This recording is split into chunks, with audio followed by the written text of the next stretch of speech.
Morning. Welcome to the stream. my name my name is Ace. Sorry, my camera adjusted itself after I just adjusted it. I don't know why it does that, but my name is Ace. I'm an artist. Okay. We are doing retopology of a 3D model that I've created. It's going to be used one day for a reference for a webcomic that I am also developing. We have the story, just editing it and working on the characters by order of appearance. Okay. I didn't get to do much yesterday. I know I was supposed to stream yesterday, but it just wasn't in the cards. Okay. I was just not up for it. But we're back again. All right. Getting folked. That's short for focused. That's an Ultimate Warrior thing. But we're getting focused here. All right. We didn't have it yesterday, but we have it today. And I'm going to continue doing the retopology of the hand. Okay. Hang on, let me adjust my stuff a little bit more here. Okay. Now we're supposed to be doing edge loops here, but um, you gotta set those up first. All right. um, I think I might go back and do that. Like I might just the knee is fine; it just needs to be adjusted. But for the elbow and the knuckles, I found something a little bit more helpful. Okay, I know there's a book out there that I'm going to get in the very near future. Okay, for that's all about retopology. I'm going to grab that learning material and we're going to study it like we're studying for a test, and we're going to apply what we learned there. Okay, I kind of have an idea of what to do already, but it's just like I tried to do the edge loops and it's just not working out. um every Everything that I've seen here um has the edge loops a different color. I'm not sure how to do that yet. I do know that it has something to do with marking them a certain way so that they perform like there's like more bend here in this hand. There's a way you can actually set that up in the program, and we need to look into that further. All right, that's going to take me a little bit to studying without actually just turning on learning material during stream, because I don't really want to play other people's stuff on my stream. Besides, of course, if you're watching live, there's a soundtrack going. Usually it's video game related or it's stream music. But other than that, okay, I don't want to, do that. I just kind of want to do, work through the problems that I have on my own when I'm streaming. All right, we do have notes because it's a lot of information to take in, and I don't have it all down yet.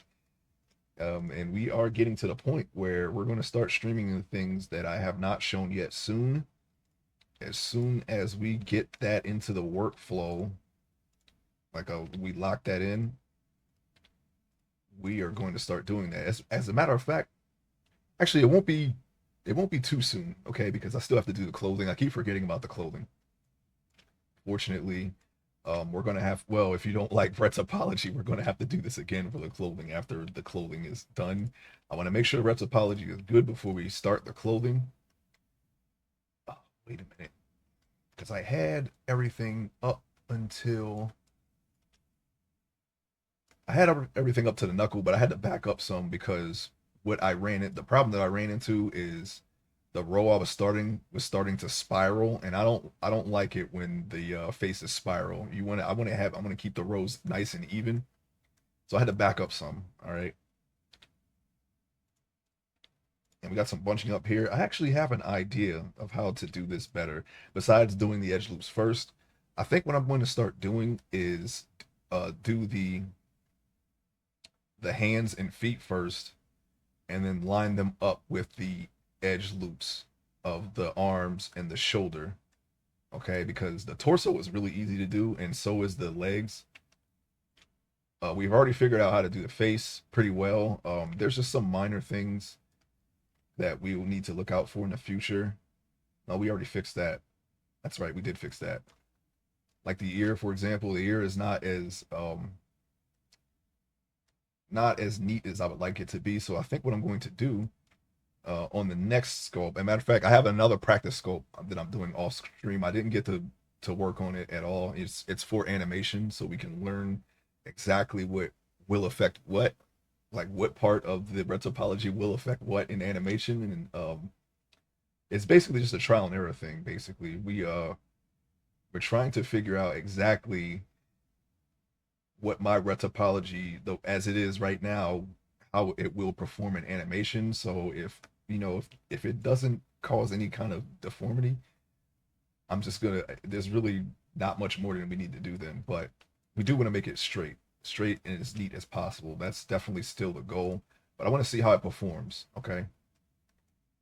Basically, the only guidelines that I have is to keep it even as straight as possible. Avoid triangles, which I don't know how to do. We have 5,812 triangles. I have no idea. And I've tried converting, like if I put select all in let's see here. How do you do that? Again, I've done it before. I think if we go to that, yeah, here we go. Tries to quads, Alt J. Let's see what happens. I clicked it. It's still 5,812 triangles. All right.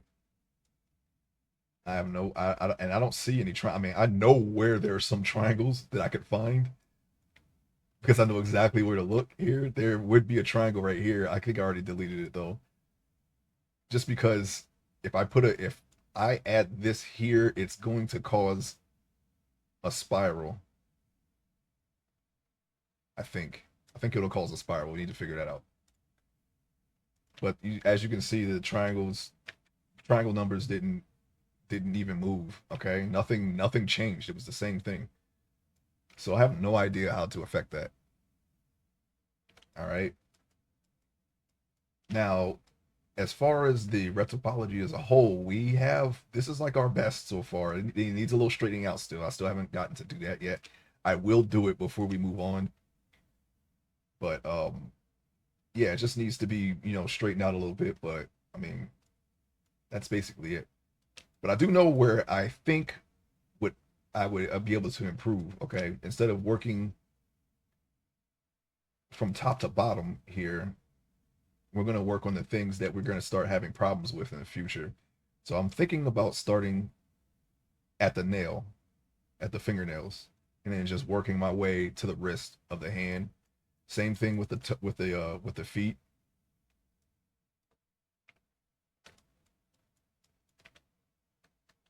and then starting from the ear and putting in the edge loops that I need to put in, and then just filling it all in. Because like I said, I don't really have much problems with the torso. We just did it.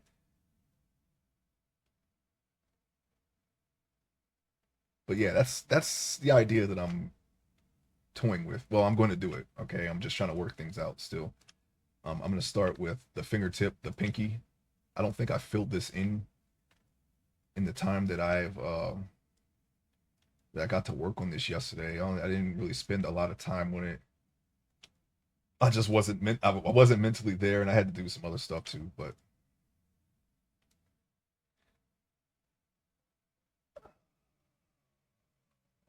during the time that I actually did have, it just wasn't in the cards. I could have streamed yesterday, but like I said, I was just couldn't do it. I could have, but I couldn't. But we're here. Uh, I wouldn't have been all the way in it. Okay. I'm trying to remember what I did. Okay, here we go. Yeah, all right. So I tried to establish the fingernail, the underside of the fingernail here.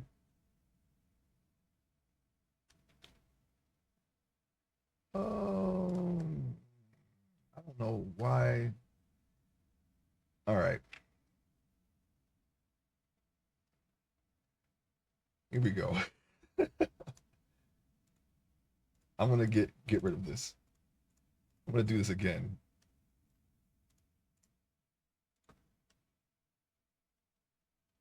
I felt like I don't know. I felt like when I was doing this, I wasn't all the way. committed to this and some mistakes were made. So I'm gonna back this up a little bit. Let's see, delete. I want to go back a little bit.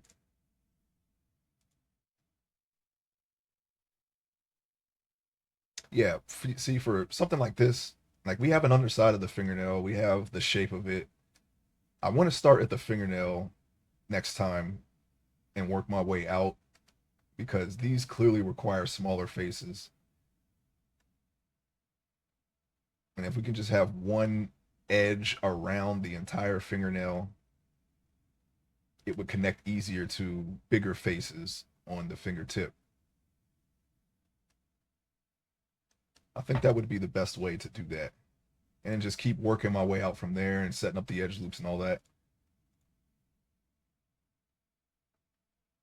But I really need to look into this color coded scheme here for all the edge loops. I need to figure out how to do that and what to do. I know one, but it didn't change colors, so I'm not really sure. Maybe it's because I have a specific color onto them, but the learning material that I learned how to do this from didn't do that, so I have no idea. We're just gonna have to figure that out. But as soon as I do, I will start doing it regularly. We'll add it to the workflow.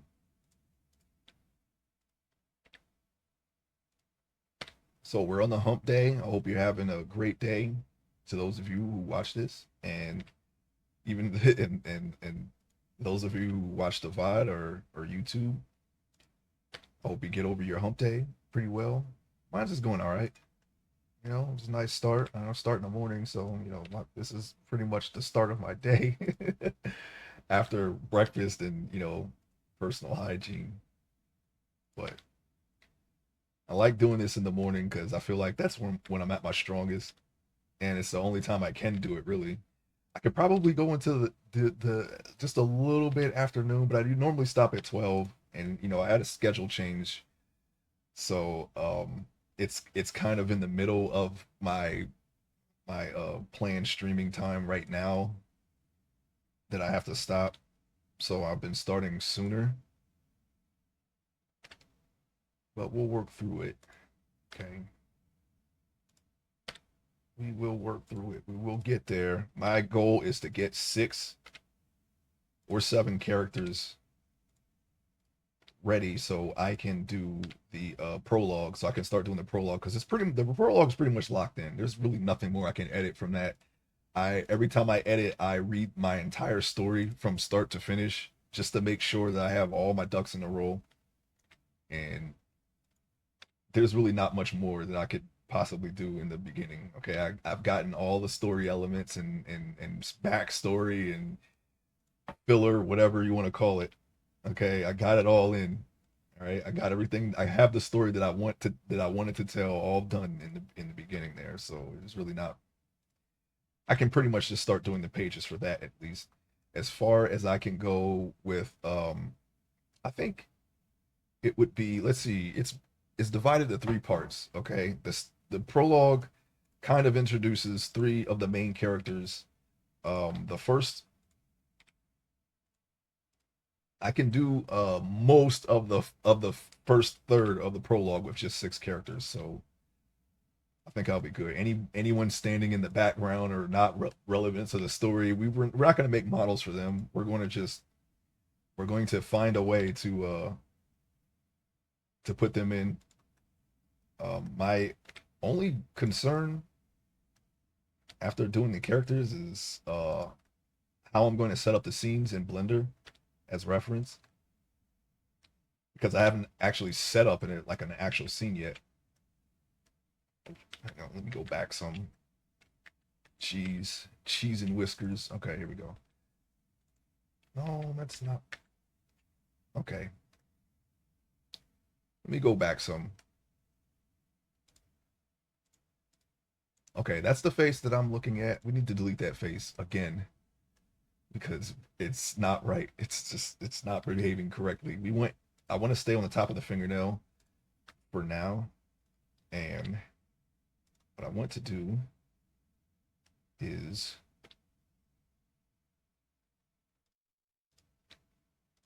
shorten this just a little bit.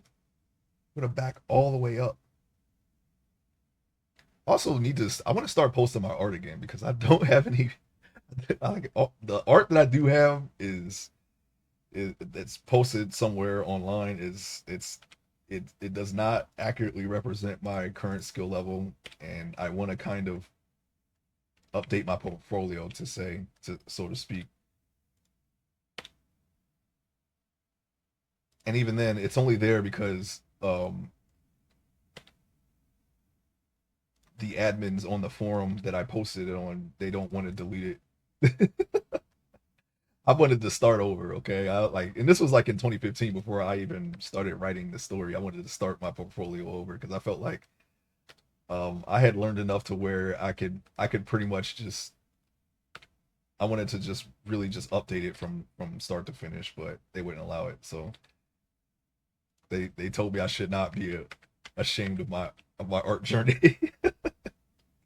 And I didn't see it that way at first, but I understood it, and I'm kind of glad they didn't delete it because I'm going to continue it, and you'll easily see the where I started and where it is now, which is kind of the point, right? I'm I think even as much as I regret not having my old art growing up, I did get rid of a lot of those pieces too because I felt like I could do better, and I didn't bother. I didn't really care about keeping my old stuff too much.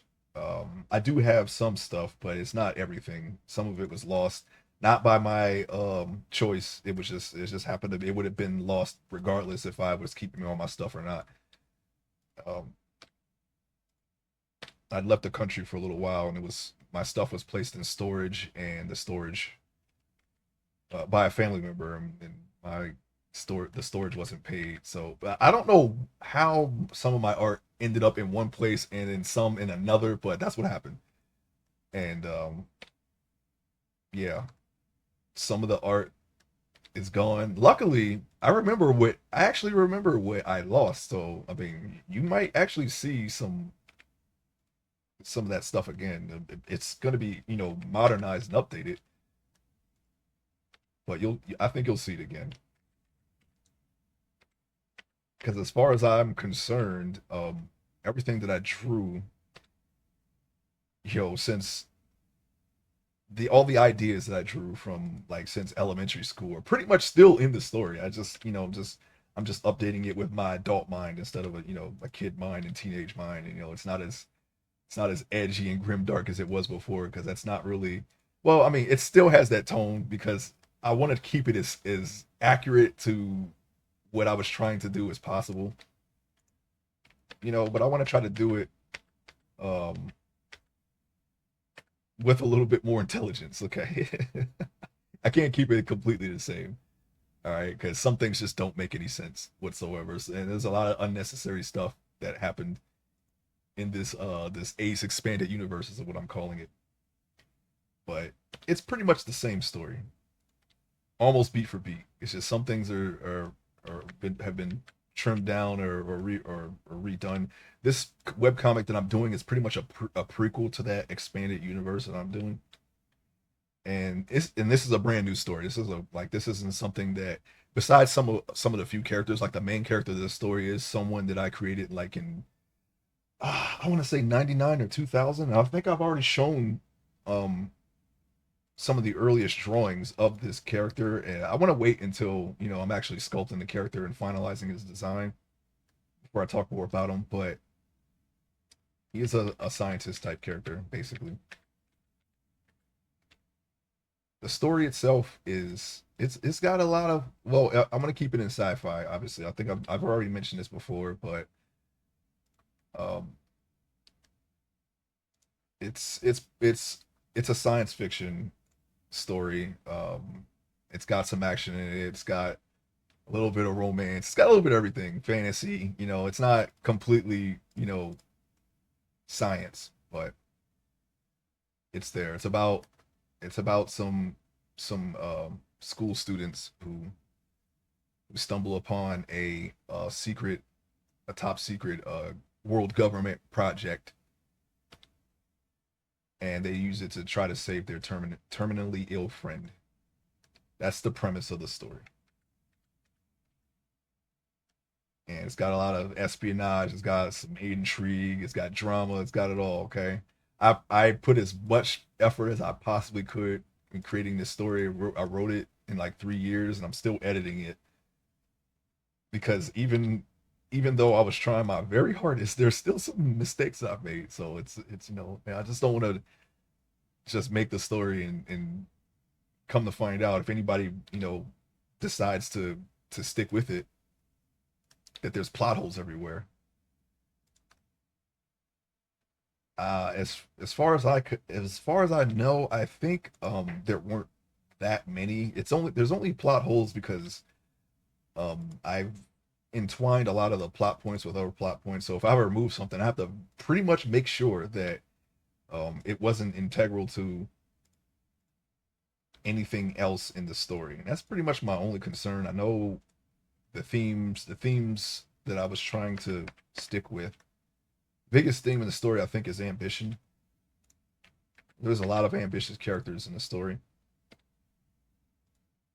What is happening? Why is this not behaving the way I want it to? Look at this. Where's the face? Where's the face? I'm pressing G, it's not working. All right. We're gonna try to I gotta wrangle this. I gotta wrangle this fingernail. Tell you what. No, don't do that. We're gonna delete this face. I'm trying to get the fingernail to, or sorry, the faces to follow the fingernail, and I'm failing at it because the faces aren't even aligned with the fingernail right here. I thought they were, but they aren't.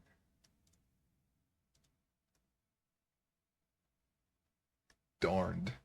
I think in the entirety of the story, besides let's see, there's like one, two, three, I think main characters that are actually already characters that I've made years and years ago. Two of them are main characters. Everyone else is a complete original creation for this story that I will eventually have to work into my expanded universe, retroactively. Even though the sequel story is the story that came first, this is technically a prequel. But since I've never released this anywhere, and this is the first time anyone is hearing of it, besides some details here and there that some of my old friends who frequent the stream, they're the only people who could possibly know anything of these details. Um, since yeah, no one knows, so it's all gonna be first release. It's not actually gonna be a prequel anymore after I officially release this webcomic onto a website. I'm thinking a website, but I don't know. Maybe I think if it actually depending on how it turns out, I might try to publish it. I don't know. I have no idea. I've been kind of toying with that idea, but not really. That was never really the focus. I kind of just wanted to put it online and just have it there. And if people want to support it, maybe I mean they can if they want. But yeah, I don't know, man. I have to see. I gotta see. If I feel like if it has a if it's worth publishing, I'll do it. I need to back this nail up. It's just let me make sure. Okay, so I need this to follow the width of the nail here. See, it's already leaning down. I don't like that. We don't want that. This needs to come in. That's the problem.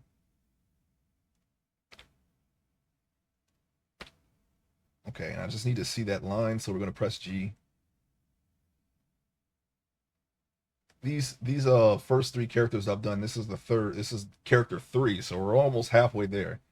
Um, it's going a little slow because I'm still learning how to do this. I've been practicing this for about 3 years now. It's still a learning uh process for me. There's still some things that I need to brush up on and refine, but for the most part, we can create a 3D model. It's not perfectly rigged yet because I'm using a different method of rigging, and I want my characters to be able to show emotion in the story. I don't want to have plain faced characters in my story. Um, that's one thing that, it doesn't, when I see it in other people's work, it doesn't take away from the work. It's just something that I note that I don't want to do in my story. And but there's some little minor problems here and there, namely around the eyes and the eyes themselves that don't behave correctly. So we're going to address that. I know enough about rigging in this method that I'm doing using Rigify right here that I can probably just fire up a stream one day and then just try to work it out on stream. But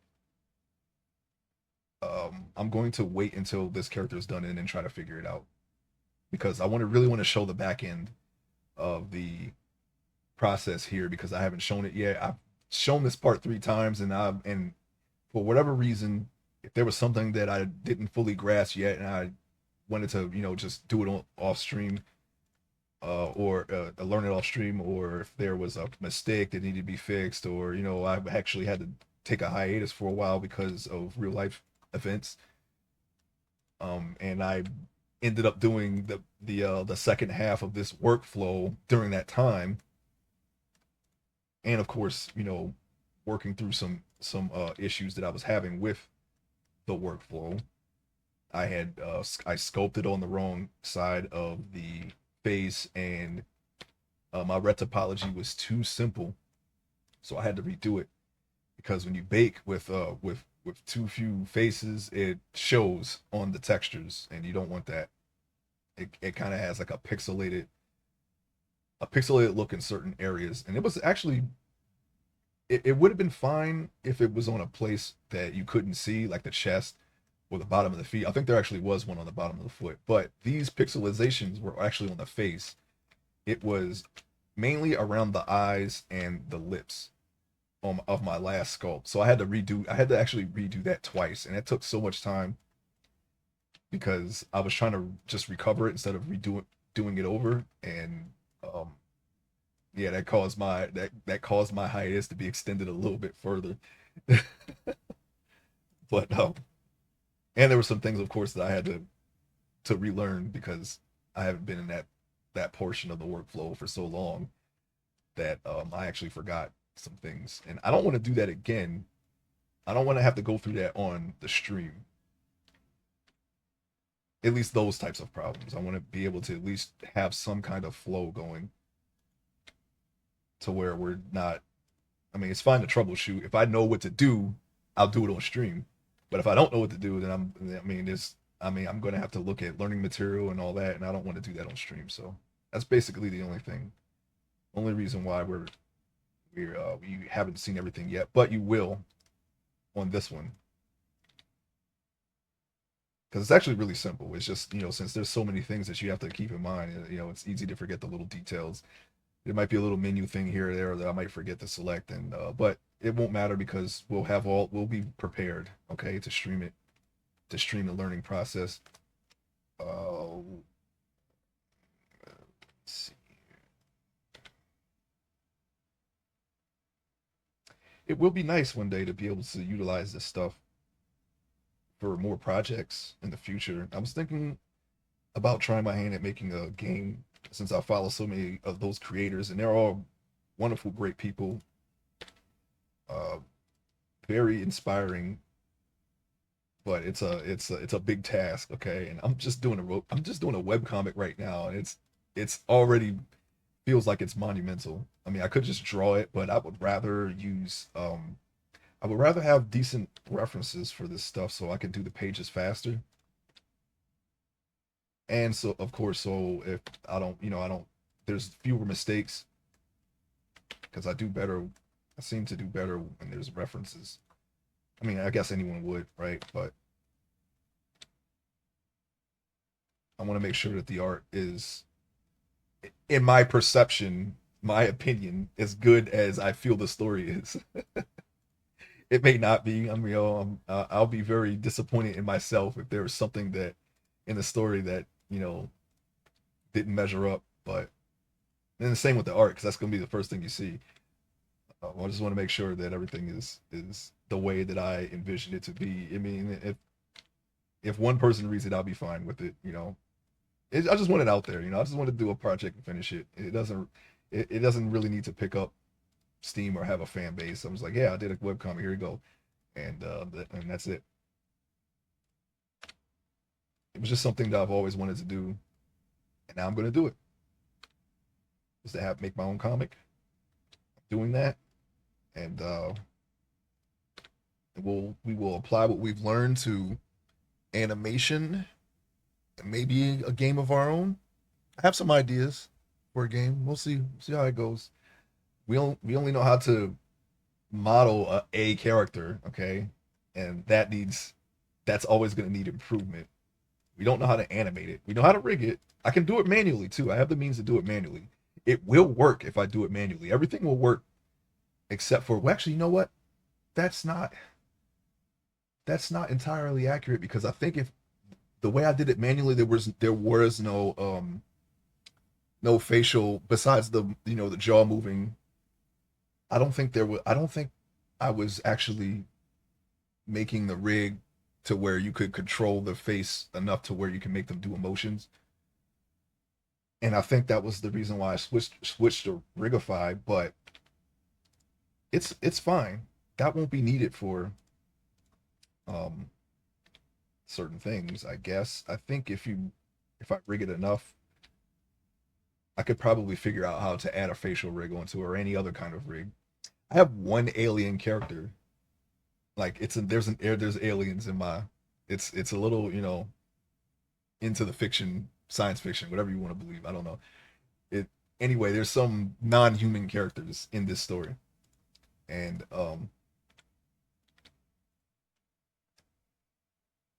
they have a reverse leg joint. I think I can figure out how to rig that.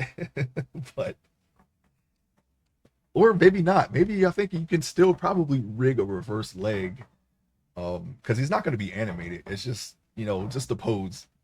I'm going to have to see how reverse legs work in nature and go off of that when posing them. But other than that, I think I can figure it out. I don't really have the full dimensions of the character. The character is definitely larger than normal humans, and I and they can disguise themselves to look more human, but it's 1972 where this scene takes place. Okay, so I need to use the whatever exists in that time to try to disguise an alien and make it look like a human. Makeup, whatever. I'm pretty sure that it's doable if the character looks human enough. But I have I was thinking more of like a wig, maybe like a wig and some makeup, but I don't know if that'll be enough. Maybe like at a first glance, maybe with sunglasses, just really, really simple disguise stuff. That's basically it's the only slight hurdle because I don't know how I'm gonna do that in Blender, but that's the only snag that I feel would be a snag, if anything. And I could just make the character without all that stuff, of course, right? And just maybe just design a wig and then just paint in the makeup. Like they're not gonna look. It's just meant to pass as human from a distance. Maybe they can wear a poncho. They have reverse legs, right? So they something that covers their legs. I was thinking a poncho. They're in this scene. This specific this specific scene is going to be in Saigon, which is a city, right? So I was thinking, since this this is in the months of it's monsoon season, I think I have to double check the dates, but it's definitely monsoon season, and so I'm thinking maybe a poncho with a hood over it and a wig, makeup, and big sunglasses. All right, just so the person can, and it's nighttime too, so just so the person can get to where they're going and back out of sight.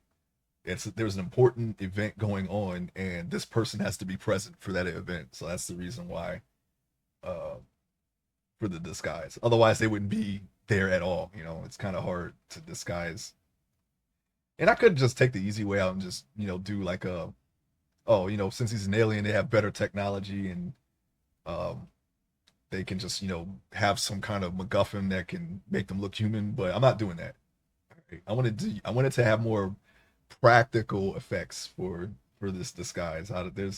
There's never I've never had that kind of technology in my story, so I'm not gonna like even when it's possible because like I said, there's a sequel story that's like in the future, and volume two will be much closer to that universe than volume one. Volume one is more contemporary, and but volume two is going to start being more of a futuristic thing. Okay, but it is a continuation. You'll see a lot of the characters that are in this story, and where the plot and all the decisions that were made in volume one is going to be in volume two.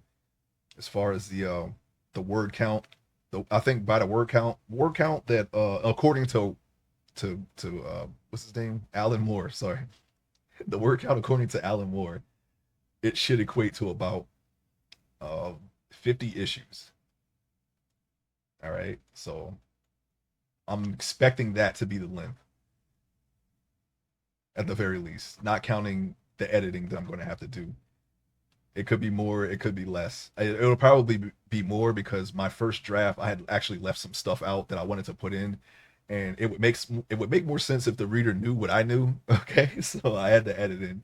There were some things that I just didn't write. I was like, okay, yeah, I know this happens, but I didn't write it in the story. But just in case if there's any confusion, this is why this happened because this happened. Blah blah blah. This is it's kind of hard to explain when I'd rather you just read it. So I mean, if you're interested, so if you want to read it, you'll know where. There'll be a link in this stream one day. Um, you won't see it for a while though. You will see the pages. I want to do the pages on stream, so you will see that definitely. But as soon as I get the prologue done and some of the first act, I'm gonna post the entirety of the prologue. If I do it the webcomic way, I don't know. I gotta see. Like I said, I mean, I could just publish it instead and try my luck there. But if I don't do that, then I'll probably just make a website. All right, and if I do that way, if I do the webcomic that way, it'll be the prologue, and then I'll start daily posting. Hopefully, that's my goal. If not, it'll be weekly. The Act One, okay, and it's just doing the pages from there. I'm going to have to keep doing the sculpt somehow when I'm doing these pages. Otherwise, it's all going to fall apart. If I'm doing Act One, then I'm going to need the sculpts for all the prologue and all of Act One as well. So that's going to increase the time, but we'll see. Hopefully by then I will be pretty adept at making these 3D models. I think this is fine enough, to be honest, in my opinion. But since we'll be doing it for so long, I'm pretty sure that we'll have it all down, and we'll just be just minor tweaks here and there, minor improvements to make. Uh, Maybe we'll find a better way to do certain things. We'll see. I'm looking forward to it. All right. So I think I think that will have to do. Oh wait, no, that won't do. We're ruining everything. I think it's because the nail is kind of polygonal. It's too polygonal. I already know the problem. I think I just need to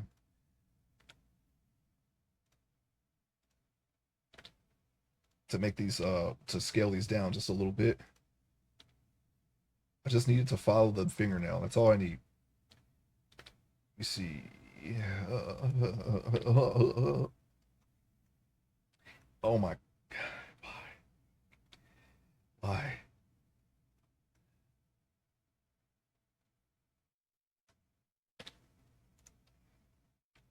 Why is this happening?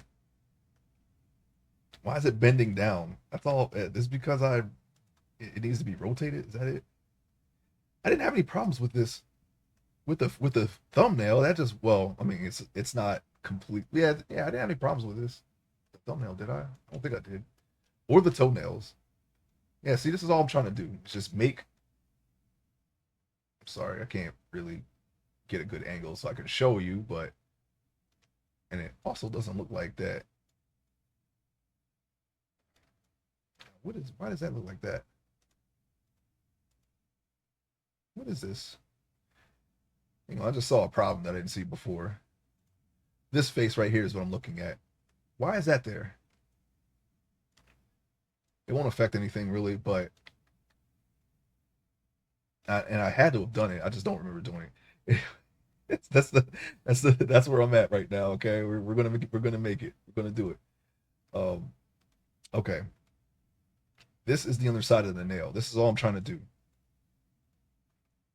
I just need it. I just need that form there, and then when the um when the details are put onto the low poly mesh here from the high poly, there will still be a fingernail there. That's all we really need. Now, even in our sloppier retopologies, that worked. I'm just trying to not make it as sloppy, and that's where the problems are. That's where we're running into problems here because we don't know how to do it right. We're trying to figure out how to do it right. Okay, and that's why I said earlier that I should just start with the fingernails because we can make the faces as small as we want, and um, and then just put bigger faces around that fingernail and just do that for each fingernail.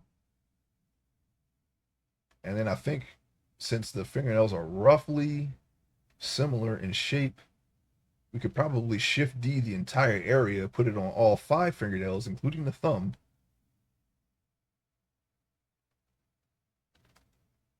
Yeah, we're definitely going to have this down one day. One day, retopology will not be an obstacle.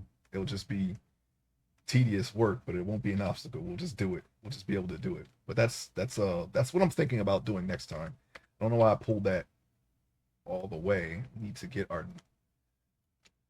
Oops. What are we doing? What are we doing? Don't hit X. Okay. Hang on. Let me just.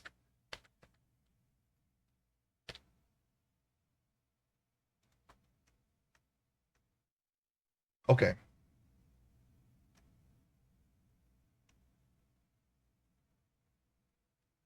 I want to cover a little bit more of the fingernail.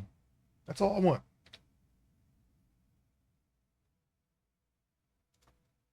So what I'm going to do is I'm going to take the edge here and I'm going to extend it just a little bit more and scale it.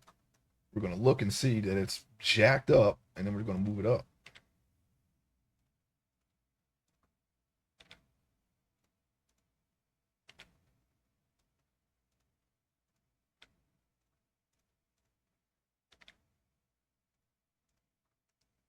We are, I mean, I felt like I've made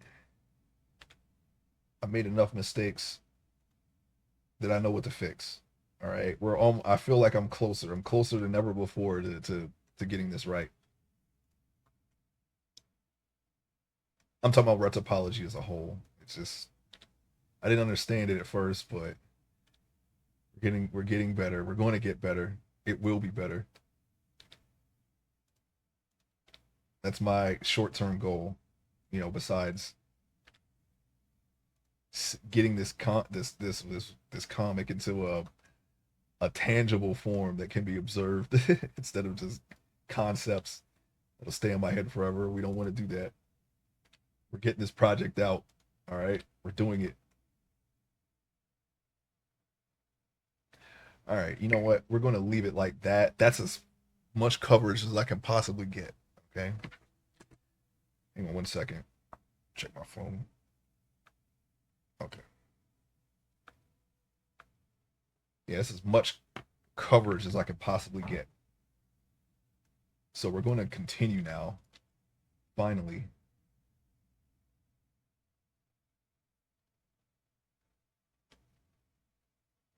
You know what I want to do though? I want to bend that over the nail because we have a lot of things to cover underneath the nail here. Okay, we got that. So, all right. This is what we need. I need to about right there. I had to take in front off to see because in front means everything is going to be in front and you won't be able to see your original. mesh there for a bit. But if they're in the right place, you can still see them a little bit on the surface. It's a little bit inside the mesh, a little bit. I say a little bit again, but we can still see enough of it to where we can continue to work on it. Now I gotta go in front again. That's looking like it's going to be a triangle. I don't know about you, but I feel like that's what's going to happen.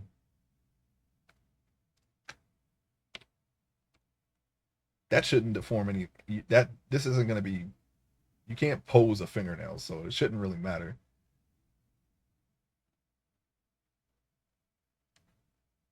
All right.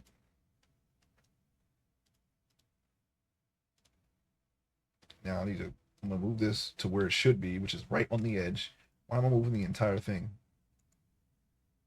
Huh? Why am I not?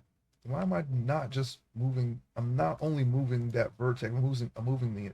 I'm moving both maybe it's because of that. Maybe it's because it's really small. Sorry, I'm kind of thinking out loud there. Anyways, let me see. Front. Okay. Yeah, we're just gonna have to go with it, I guess. It'll look fine when we put the details on because we've done this already.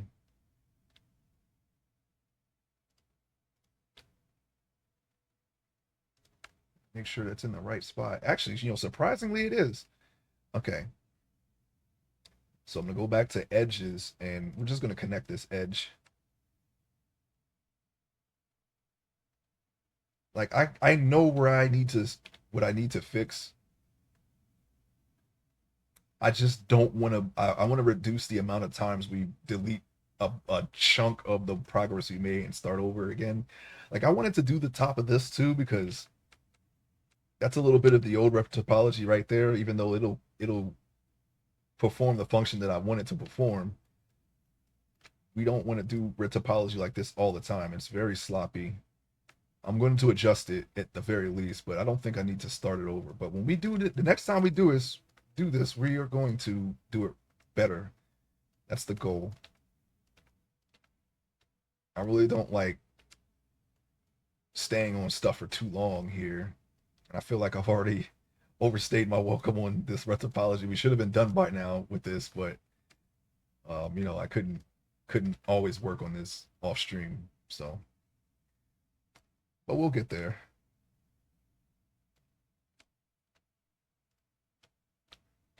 All right, so we're gonna select, not collect, but select these edges and just put them together like that. Let's see what we got here. All right, I'm gonna go back to vertex. I'm gonna click that, hit F. At the very least, the both sides match. At least at that point. Maybe not that point, but it ain't gonna matter. It's the fingertip. It'll all look just fine once all the details are on it. It'll just be a whole lot less. And holy crap! Wait a minute, hold on. This entire body this is also the most uh efficient one that I've done. This is only almost oh well, no, hold on, faces. Let's see, almost 3,000. That's actually less than the one that I did. That I hope we're okay here. This is actually the smallest low poly mesh that we have ever done, I think. I mean, that sounds good, but we got to see how it performs before we can go any further than that. And since we're only using this for uh, posing, it's fine. But I'm really, really eager to get my animation practice sculpt done so I can start testing my own retopology and seeing how it performs under stress. I already have Unreal ready. We have two things selected there. I'm gonna back that up, even though I probably do need to adjust that too, but no, not really. So I made the right decision. We'll just ever so slightly. We don't want to adjust it too much. course, that's clipping. Okay. We have to do this for 3 more fingers. Oh my god. Oh. Okay, that will be its own row. I was looking at this row that I started earlier here before I realized I didn't finish the fingertip.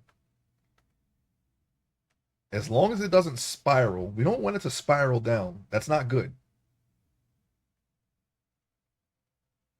And that's not something that I was that you know that I oh whoa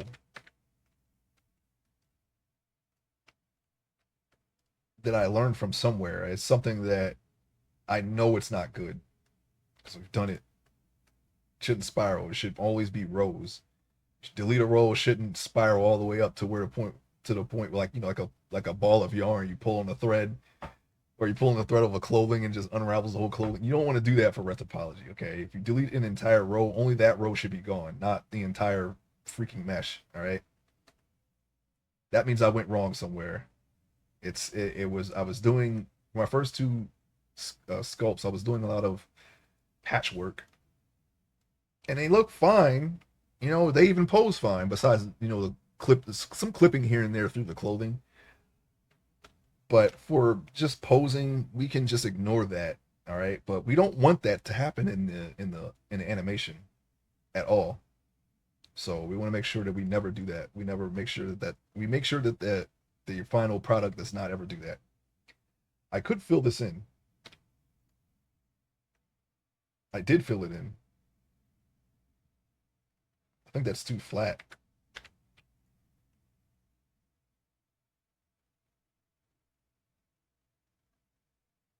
It's already slightly smaller. I'm considering just building it a little bit with a little bit more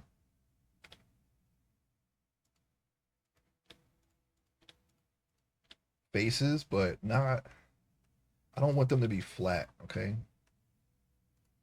I want them to have flat fingertips. I feel like that would show.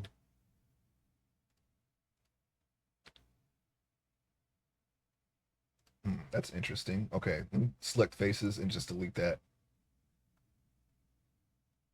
All right. Now we go back to edges and I'm going to click this, and then fill it that way.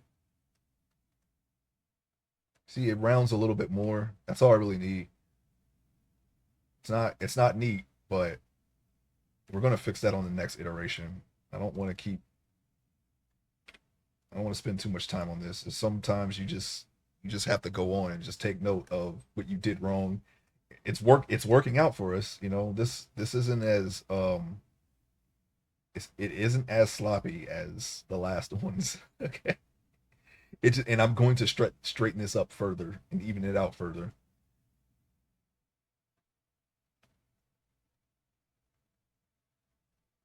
That's the only thing that I don't like about doing retopology is I feel like I spend a little too much time on it, but I think eventually we'll get to the point where we just blaze right through it. I'm not even doing this all on stream this time because I feel like I've done it enough, and I understand how boring this might be. Okay, how boring this might look. I get it. All right, I get it. But one day we're gonna blaze through this, and it'll be right. It'll be correct.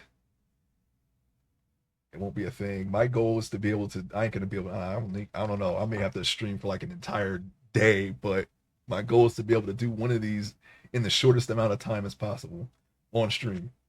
All right. I don't know about a day. That's a little too much. Okay.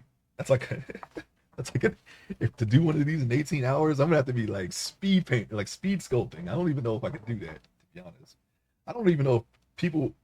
I would like to know, like someone who is really good at this, how long how fast can they do it? Because then that will give me a goal to work towards if I know that. I'm gonna look on Google and look for that. Look and see how long it typically takes people to do a mesh like this. I know that it took the artists of Street Fighter 6 about 6 months to do their stuff. Okay, I'm not thrilled about that. We don't want to spend 6 months. You know where I want to be in 6 months? I want to be doing pages in 6 months, or at least very close to it. But judging by the speed that we've already gone, I would say we've only been, besides the practice sculpt that I did before I started streaming, sculpts, I would say, because there's definitely a plural there. Um, I would say I'm not counting the 6 month hiatus that I took. I've only been streaming for about 6 months, and we got three sculpts. So maybe, hopefully, I mean, I think in 6 months I could be close enough to start doing pages. Just going by that, and not even counting setting up the reference that we're going to be using for the rest of the comic. Okay, they're not always going to be wearing the same clothing. All right, so there's some choices I need to make there. I could make a separate mesh with different clothing, or I could just extrapolate new clothing onto whatever they're wearing currently. All right. Um, that's literally just a matter of preference. I'm leaning towards making new clothes for old meshes, but because that'll be really easy to do. It's literally just me just um, mask extracting a new mesh and then just making new clothes out of it. That wouldn't actually take that long. We would go to, well, let me see. I'm thinking about this now. We would have to do the retopology, sculpt the clothing, and then mesh it, unwrap it, and have to do that for each article of clothing. That would take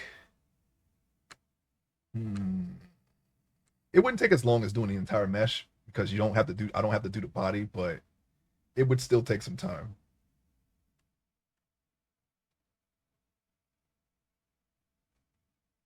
So that is something to think about. Do we want to go that far? It would help, but I mean that's more time. I'm already doing more than anyone should ever do for their for their comic. I know there's people out there who already do 3D references for even professionals for their comic. Okay, I don't know how far they're going. I know there's people who reference like basic models in Dad's studio, but we're going a step further and getting our likenesses and whatnot in there, like straight up likenesses. But I don't know if they're going that far. It wouldn't surprise me if they were, but I don't expect a comic like a professional comic book artist to go this far with it because they are in the industry. They gotta put out work for their respective companies or their own project, whatever. If they're independent. I am an amateur. Okay, I don't even know if I want to publish my comic. I might just post it for free, and we're already putting in way too much effort. We added way too much steps to this that no one probably has ever done, and and I want it to pay off, but I don't know. I could just draw it. I feel like I'm confident in my own art to where I feel like I could just draw it and be done with it.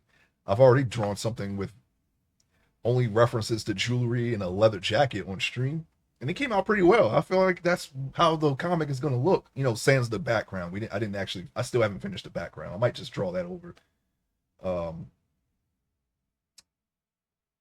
but yeah, I mean, just a proof of concept. And I actually haven't drawn anything in 2D in a while, and it came out great. So, yeah, we'll see. How it turns out with super accurate references. Well, the point is, I don't know. It's not really a sunken cost fallacy because we can use this for other stuff, and I really enjoy doing this too. It's really fun, even the most tedious stuff. I guess this is more like a video diary of my webcomic development. It'll be there, if anybody who likes my comic wants to see how I did it, they can just refer to my stream archive and see each and every character created in various stages.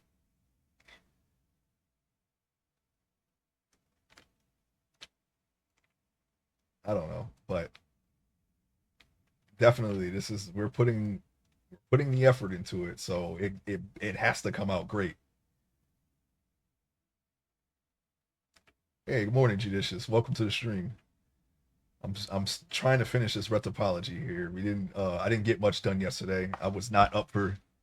I was supposed to do a stream yesterday, but I was not up for it at all. Um, but we're continuing on. Doing the hands. Hope you're having a great hump day. Hope you get over the hump day with no issues. We are. I know where this is sort of we're sort of falling back just a little bit into the old way we're doing retopology here, which is just to cover the hand. But I know how I can improve upon this in the future. I'm going to start with the hands and the feet and just give the faces whatever size I need. I'm gonna start at the fingernail and just do that, all that, and then just base it around that. And then the edge loops, I'm just gonna line them up with the arm and the shoulder because the arms itself and the torso and even the legs are super easy to do. I always run into problems with the detailed areas like the face. Well, actually, no, I did the face right this time, but the ear, because this is so small, I'm gonna start with the ear next time. Ears, the face turned out fine. That's the way it should be. Just needs to, some tweaks here and there. But I want to do that for if I can get the hands and feet right, the rest of the body will follow because I already pretty much this is like way better than the last two scopes I've done. So that's where I'm at. Okay. Uh,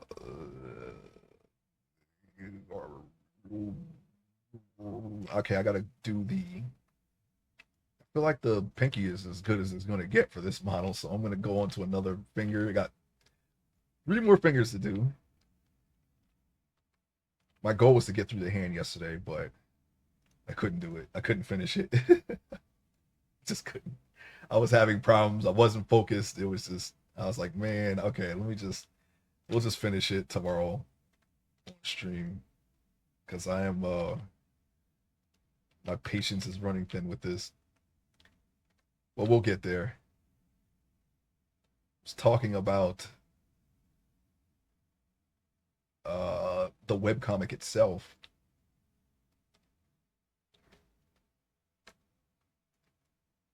I know there are people who do reference 3D for their comic, but I don't know if they are going this far as making accurate likenesses for their characters. I think it's just basically what most people, what a lot of people do with like just nondescript figures and just using that. And I was thinking about because they're not going to be wearing U.S. Army uniforms the entire time. They're going to have all kinds of clothes. So I was thinking about uh, revisiting these one day and just making a new wardrobe for them. That would take even more time, but it would. I guess it would pay off. I don't know.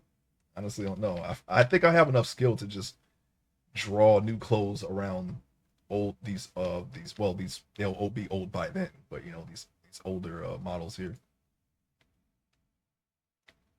But I really want to see how they perform under animation. That's like the next step, and I'm already preparing a sculpt for that off stream. So we're gonna know exactly what we need to fix and what we need to not worry about. But I have to get through the the rigging problems I'm having too, and it's mainly just the face, to be honest. Just not even the face, not even the whole face, just the eyes and the eye itself. They do not behave properly when I have them rigged. That's another thing that we don't actually have to solve right away, but it's definitely something that I don't want it to have a problem when we do need that. As I've said many times before, I kind of want to do throw my hat into the game dev ring, and we want to make sure that we don't have any problems in designing these meshes in the future.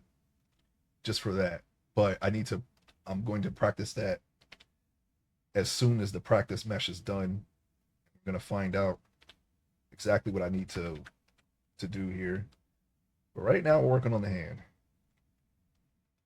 I don't want it to spiral. We just want to start a new row and have it wrap evenly around, okay? You don't I don't want it to spiral. That's not that doesn't feel like a good idea to me. I don't think anyone's ever any learning material that I have consumed in learning how to do this has ever mentioned that being a problem, but I feel like it would be. So I'm avoiding it. And apparently there's a this here, I'm going to show you using here. These color areas here are something that you can activate on the mesh itself. You don't I think that would be nice to know how to do that. So I need to figure out how to do that. There is a book that I saw that teaches retopology. I'm gonna get it very soon, very soon. I'm gonna get it when I'm ready to do the retopology for my practice sculpt. I'm gonna get that book. As a matter of fact, I should just get it today, but it's not really a priority right now. But I'm just waiting to cross that bridge. But I'm gonna get that book, and I'm gonna really be able to. Hopefully, it'll help me do this right, or find the right way to do it.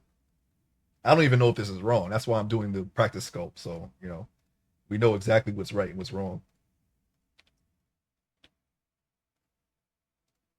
Like there should be edge loops around the knuckles, but we're not putting them there. We're just I mean it's more even than we've ever done, but we're still just covering the thing, which I'm not sure if that's right or not. I've seen people online ask for a critique for their retopology, and it looks like they've done what I've done, and people are like, no, it's fine. I'm like, oh well, I don't know. So we need to figure out what's right and what's not right. Okay. Now this looks like it's going to spiral again. I don't want it to spiral. It's going to spiral and then it's going to make the fingers look ugly and we'll never be able to fix it unless we redo it again. I'm going to delete that face. Let's see.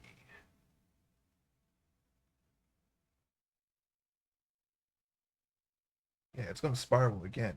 I know how to fix this though, actually. I'm going to grab that edge.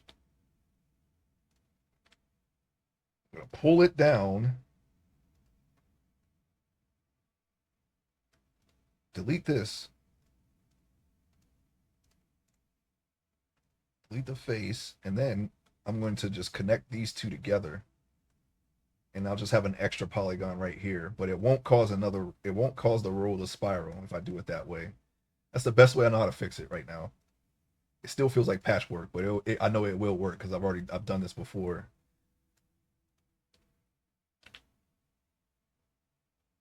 Yep, it'll be another triangle. And then what we'll do is once we get that triangle, we'll dissolve this line and it won't be a triangle anymore. So I mean, honestly, I think that's a legit way to fix it. So we're going to do it that way.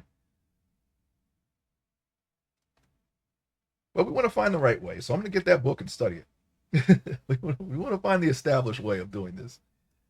I don't want to, yeah. I mean, like you can see the knuckles. There's just no edge loops there, and they are straight. They're aligned with the arm. So when they bend, okay, they're bending with the mesh. It won't deform. I know it won't deform because it doesn't deform when I test the rig on specifically the fingers. I know that none of this will matter as far as rigging because I've already done that part. It's just these are just poses. I want to see how they perform in animation because I think that's where the problem would be.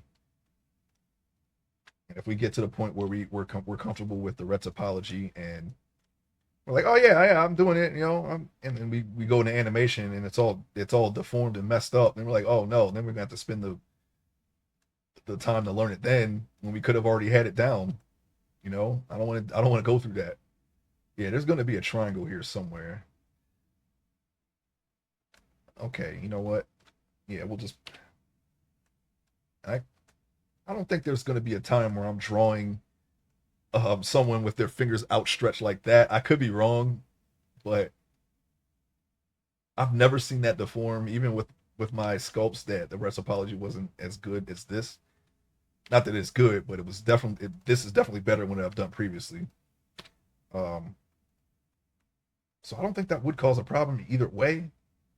Because like I said, I've already seen how this performs when I pose my characters.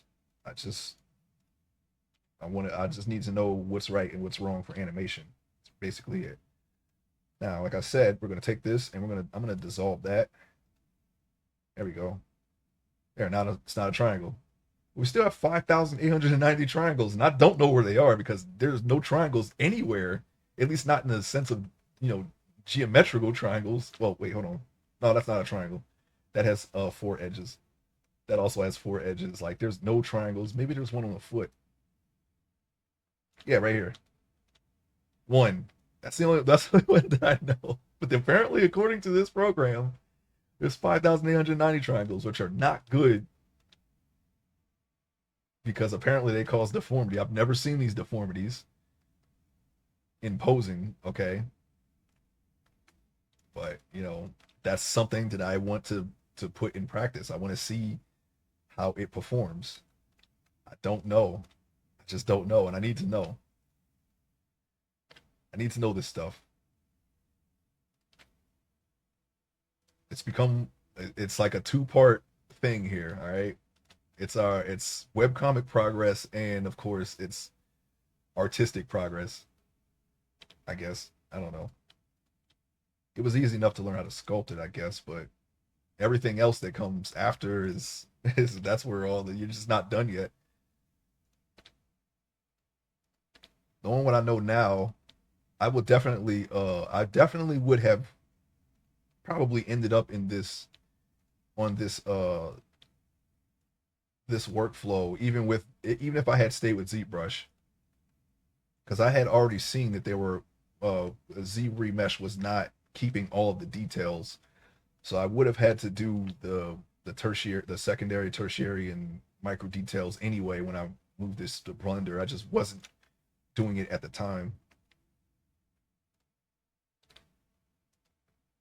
They had a slightly it was just around the eyes too. It literally just around the eyes. They were eyes, lids were first the eyelids weren't there, and secondly they were slightly it had a slightly melted appearance. It wasn't easy to notice at first, but when I compared it to the mesh in ZBrush, which had all of its detail, then that's the only time when I seen it, when I actually noticed it wasn't even there anymore.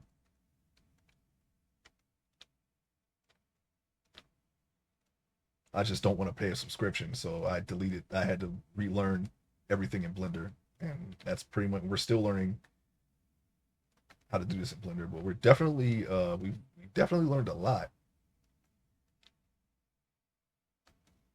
Let's see here. We're gonna close that finger off. Normally, I would just put another edge loop there, but that would completely screw up the rest of the the red topology. So we're not gonna do that anymore because I don't like having these big faces here, but they have caused me problems in the past. Actually, you know what? Not so much the hands. It's really just the face. If I have stuff like this on the face, it always causes problems. I don't know. But if I have big faces anywhere else, actually no. You know what? That's not true. I think I did have some pixelization on the baking on somewhere on the hand. I don't remember exactly where, but I think we'll be all right. I don't. I will. Hopefully, we'll be all right. If not, then we're going to have to fix it. Hopefully, we won't have to go back too far. Matter of fact, let's save it. As long as it's not on the face, we're good.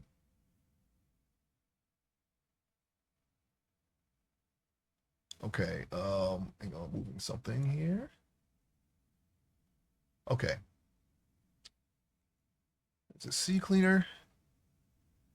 I swear, sometimes C cleaner acts like malware.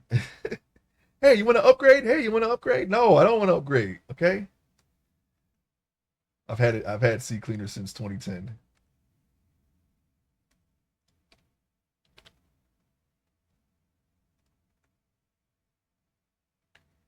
Okay. Hmm. Everything looks fine. So I guess I'll just close off that finger there. When I moved from what was it called? Not WebRoot, but I guess that they would count to Norton. Norton, like if you stop your subscription with Norton, even if you uninstall, they keep pestering you to come back, and it's like, wow, they just turned into malware. So I just stopped using Norton altogether.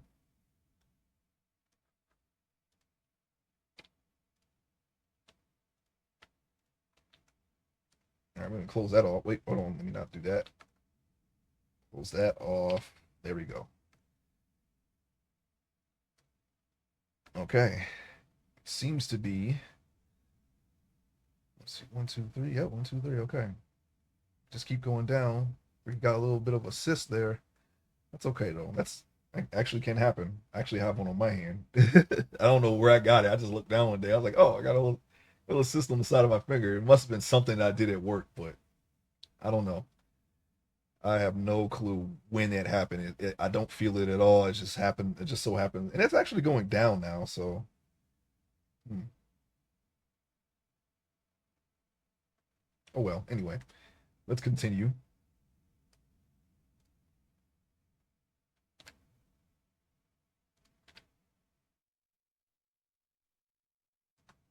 And I think I will try to go a little bit longer today. But I'm going to have to take a short break. It's more for makeup for yesterday. I'm just making up my what I'm trying to do here because I gotta start working on some back end stuff. So I want to make sure I get it all done today. We'll see what happens though. I don't know. Oh yeah, judicious.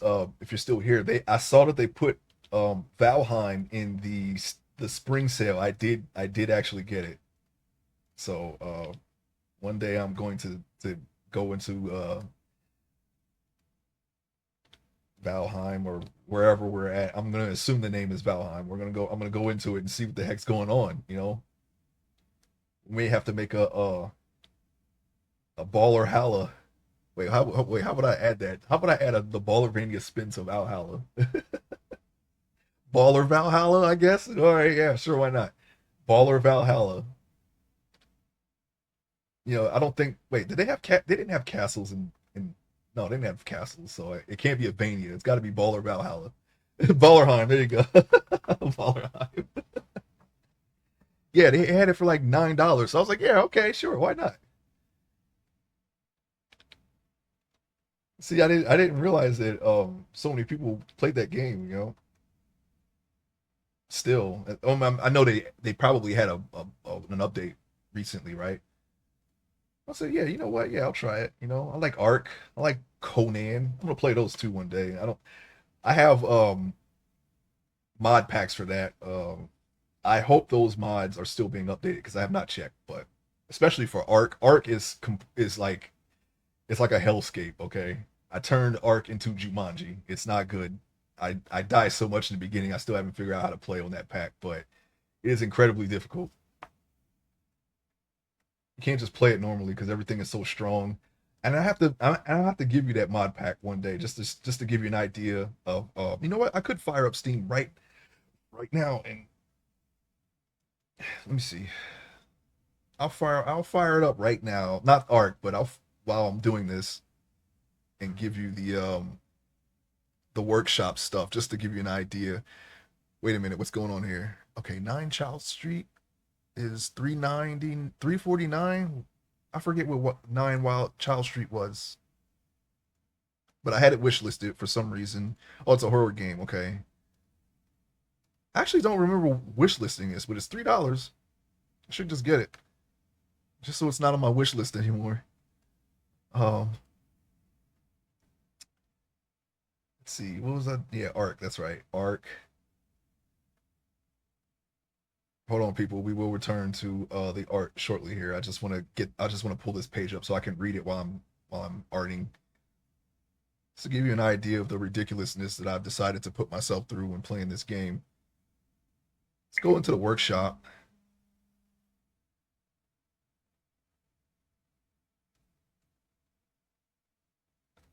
I think I had to subscribe to it, right? Yeah.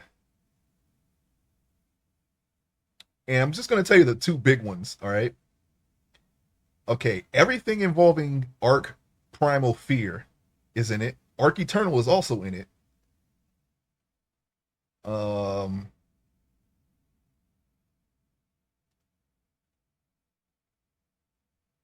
Ancient Dragons and Wyverns, like, and it's all the additions to all the expansions for Primal Fear and Eternal. That makes it incredibly difficult because it's kind of a rework. Mini Manticores.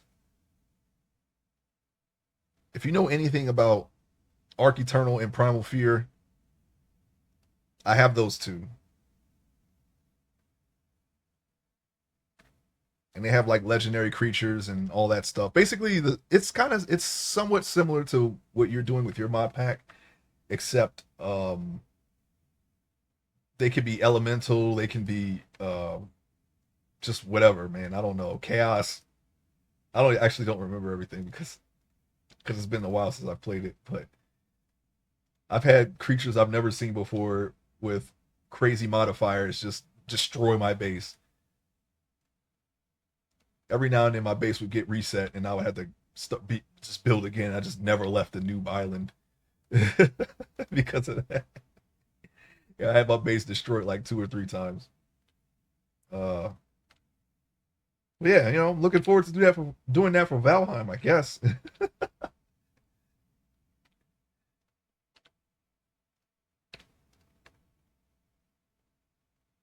That's the type of things that I do in survival games. I've done it for Fallout as well. Back when it was a thing, and I'm gonna figure out how to make it work. But I had War of the Wasteland. I had legendary. Everyone's a legendary, max legendary level. Um, Better legendaries. Let me see. What else was a big one? Realistic damage. So if you take a bullet to the head, you're just gonna die. Toxics, Alphas, Apex, Fable, Buffoon, Celestial, Demonic, Elder, and Elemental. Yeah, yeah, yeah. It's all there. Yeah. Primal Fear and Eternal, Arc Eternal. Those are the two biggest ones because I'm not even going to read the rest of the stuff, but that is the main thing. I got Structures Plus, of course. Um, I had more than this, but apparently I seem to have like streamlined the pack. I know I got some oh yeah, that's right. Yeah, I got best eggs, which I think kind of overhauls all the breeding because I wanted to grab some of these crazy animals and start breeding them. But you got a long way to go before you can do that. Huge Mungus rafts. Oh, that hasn't been updated since 2016. That looks like one of the yeah, that's an old one. I have used that probably since 2016, to be honest. That's how I made my baller boat. It's basically it was like a cruise ship full of guns because I needed it. Okay, the oceans are not safe anymore. Ever since they added the Mosasaurus, the oceans were no longer safe. And the well, I think the megalodons were always there, but I think they started making them alphas or something. I don't remember. Maybe they were always there. I don't actually remember that, but Mosasaurus was the biggest thing. Okay, I wanted to make sure that if any of them were near my boat, that they would die immediately because they can just destroy your raft. They're specifically there to destroy your raft. But I haven't actually seen all of the creatures that were added in vanilla. I know there's bees. Oh, and I had also surrounding the baller boat, I had like a school of 30 electric eels. So if anything did get close, it would instantly get stunned and it would get focus fired by my boat. That was how I roamed the seas. Okay, and every now and then, if my boat can get upstream or upriver, and there was an alpha there that needed to be taken care of, I had um spike walls on the front of the ship so I could just ram them and then fire the turrets at them while I'm ramming them. I had to live. Okay, I wasn't gonna let him kill me. I had loot drops affected, but sometimes you don't always get red items, which I think were the strongest. I think red's the strongest in that game. But if they let me live, I'll have and I get lucky enough to get a red shotgun, then I'll just use that. I think I fought a Giganotosaurus with that. No, actually no, I caught that Giganotosaurus. It must have been an alpha or something because Giganotosaurus is you don't want to get bit by those. They hurt. They hurt. Okay.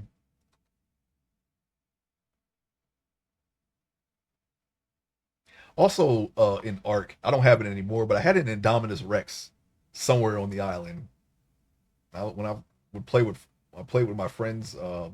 One of them seen it. I've never seen it, but I had it in the game. I had some Jurassic Park stuff, but I stopped using that because I think those were deprecated mods that don't get updated anymore. I mean, that hasn't stopped me, but that one specifically, I didn't put that one in for some reason. I don't remember what the reason was.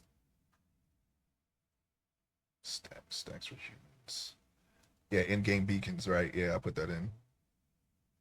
Oh yeah, Primal Fear boss expansion. So the bosses are there too. Yeah. But yeah, pretty much that's the gist of it. Everything else is more cosmetic stuff. Let me see.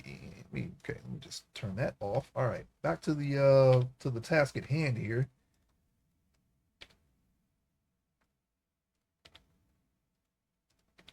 Conan didn't have that stuff like that as far as I could tell. They had their own type of structures plus uh mod. I think the things that I added to Conan were just purely cosmetic because there's a lot of vanilla things that I've never done, and that always happens in those survival games, except for Minecraft. Minecraft, I actually go out of my way to find the bosses once I'm ready. But like Twilight Forest, that's one of my favorite mods. I know people don't like having that mod in every mod pack, but I enjoy it, especially for the blocks. Mainly for the blocks, I would say, not especially, but mainly for the blocks. And if I happen to get a boss spawn egg, I will incorporate it into my build somehow, or at least plan to. I don't know. Oh yeah, that's right, Judicious. You said you got another server up. I'm gonna start working that in. I'm gonna work in Ballervania into. I'm gonna start streaming that now that there's a new Builders Delight 4 server mod pack. Okay, um, we're gonna see what we can see. What's going on? I'll stream it this time. I haven't streamed Minecraft in a very long time. I don't remember what I streamed last time. I think it was. Oh yeah, actually no, I do remember what I streamed. It was all the mods, but it was on what was that person's name? I don't think they stream anymore, but I was on their server. It was the Driz, something, yeah, something Driz. I think he was from the UK, but he hasn't streamed in years now. Maybe he gave up streaming, but he had all the mods pack. I think 99 played with him or knew him or something, and I ended up on that server for a bit, but then I stopped for whatever reason. I don't even remember. It may have been because of Builder's Delight release. That might have been around the time we were doing Builder's Delight 2, I think. It's good times. I really enjoyed Builder's Delight 2. I think Builder's Delight 3 has slightly surpassed it over the years, but that was definitely out of all the Builder's Delights, that was definitely the highlight, I think, so far. Even though I think Builder's Delight kind of edges it out now. Builder's Delight 2 was pretty cool. I don't know. I guess I just like the builds that we did on that crag island, which now there's no more crags. They took the crags out. The crags are gone. They probably replaced the biome with something else, but I think the crags are actually gone now. So you can't even do the island as it was again. You can do it on a island. I think they have rainforest islands, or the tall ones, the big tall rocks. Like the formations you find like in China. They have that, but I forget what they call it. But I've seen islands like that on Builders like 3. I was like, oh yeah, this is kind of similar to what we had. It's just not a crag. But yeah, crags are gone. One day I'm gonna do that temple again. I'll actually that was probably one of my favorite builds outside of doing the blue house. It's kind of obligatory now. I'm gonna make some improvements on the blue house one day because it's gotten to the point where it's like autopilot. I know the dimensions and I base every blue house is technically not the same because I usually reserve one or two of the rooms for one of the mods, and the mods aren't always the same. Like we don't have Atom this time, so there's not going to be an Atom room where I can just go into the Atom desert. I liked Atom though. I like that whole Pharaoh mechanic. That was pretty cool. That was like one of the bosses that I had in my build. It was a Pharaoh generator. It was a basement that just generated Pharaohs, and those Pharaohs are so tough that even my in-game armor they have a chance of killing me if there's enough of them, and there usually is. Like if I don't get to that switch and turn it off, um, there's going to be like 9 Pharaohs, and they might actually kill me in my own house, and I don't like that. Okay, nothing kills me in the baller house. Okay, nothing. Nobody makes me bleed my own blood. What did you say about servers and Driz? I said that was the last time I streamed Minecraft. Um, I think it was on his server, on the all the mod server that he had. I don't think he streamed since then. Minecraft equals the devil. Yeah, I was saying that I was going to stream Builders Light 4 when I get a chance. I think I'm going to wait until I get to the end game of Monster Hunter Wilds and then do it, and that could be like my chill game for the weekend. But yeah, I'm going to stream Builders Light 4 from day one. We're going to try not to die. All right, we're going to see how that goes. Even though I think I've only done that one time, one or two times where I never died, and I made something. We're going to try to make Ballervania. That's the monumental task. That is the wonder of the world. It's Ballervania because I never get to make it. Something always happens. The closest I've ever come was actually the first time that I've actually built it, which was on a vanilla server, and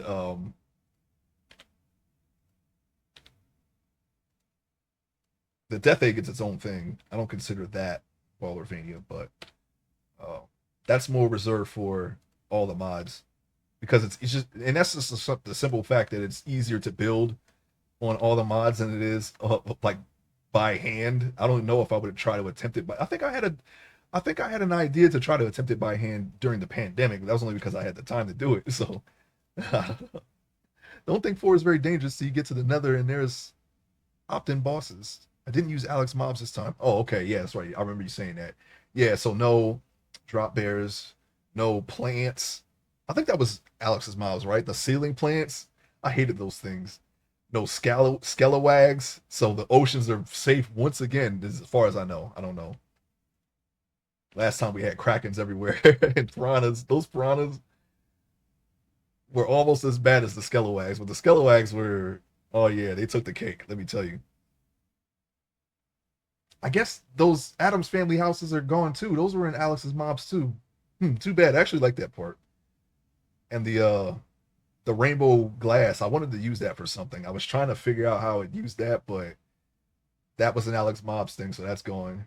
But wait, do you have Twilight Forest? Because if you have Twilight Forest, there's always Aurora. That's always like the second, the fallback block for that. I just don't know what I want to use it for. I want to use it for something, but I'm not sure what. I can't. I don't think that the Aurora glass is implemented yet. Still, even to this day. Um, and what was that glass in the end that changed colors? It's just like the Twilight Forest Aurora blocks, but it's blue and purple instead of green and blue. I forget what that is, but you made a recipe for it. I was using that too. Yeah, I think it was Myelite. Yeah, but yeah, that was I was saying that was the last time I streamed Minecraft. We're gonna try it again. We're gonna try to go back and we're gonna make it somehow. Oh wait, well actually I was gonna wait until I actually played it to figure out what was in it. But is there anything else that's left that isn't there? Like is Apotheosis is still there? You said Tinkers was back, right? Was that you who said that, or is Silent Gear back? We got to make the OP armor just for the heck of it, the heck of it, the heck of it, the heck of it, the hell of it. Yeah, it is Apotheosis and Tinkers, but no Silence Gear. That's fine. Tinkers, it's the same thing. I mean, just do it differently. I kind of miss making that furnace anyway. That was a big part of my basement. There was always a furnace in the basement where it should be. You know, that's where you typically find a furnace. The smelter, not the furnace. I think it was a smelter. Where's the furnace? I don't remember. I actually don't remember what it was called because I haven't played with Tinker since Builder's Delight 1, I think, was the last time we had Tinkers, and it was like Silence Gear from that on, right? So that was like 2019. Actually, should look into fixing that this morning. The latest build was rejected. Okay, yeah, no problem. I'll get to it as soon as possible when we're able to play it as it should be played.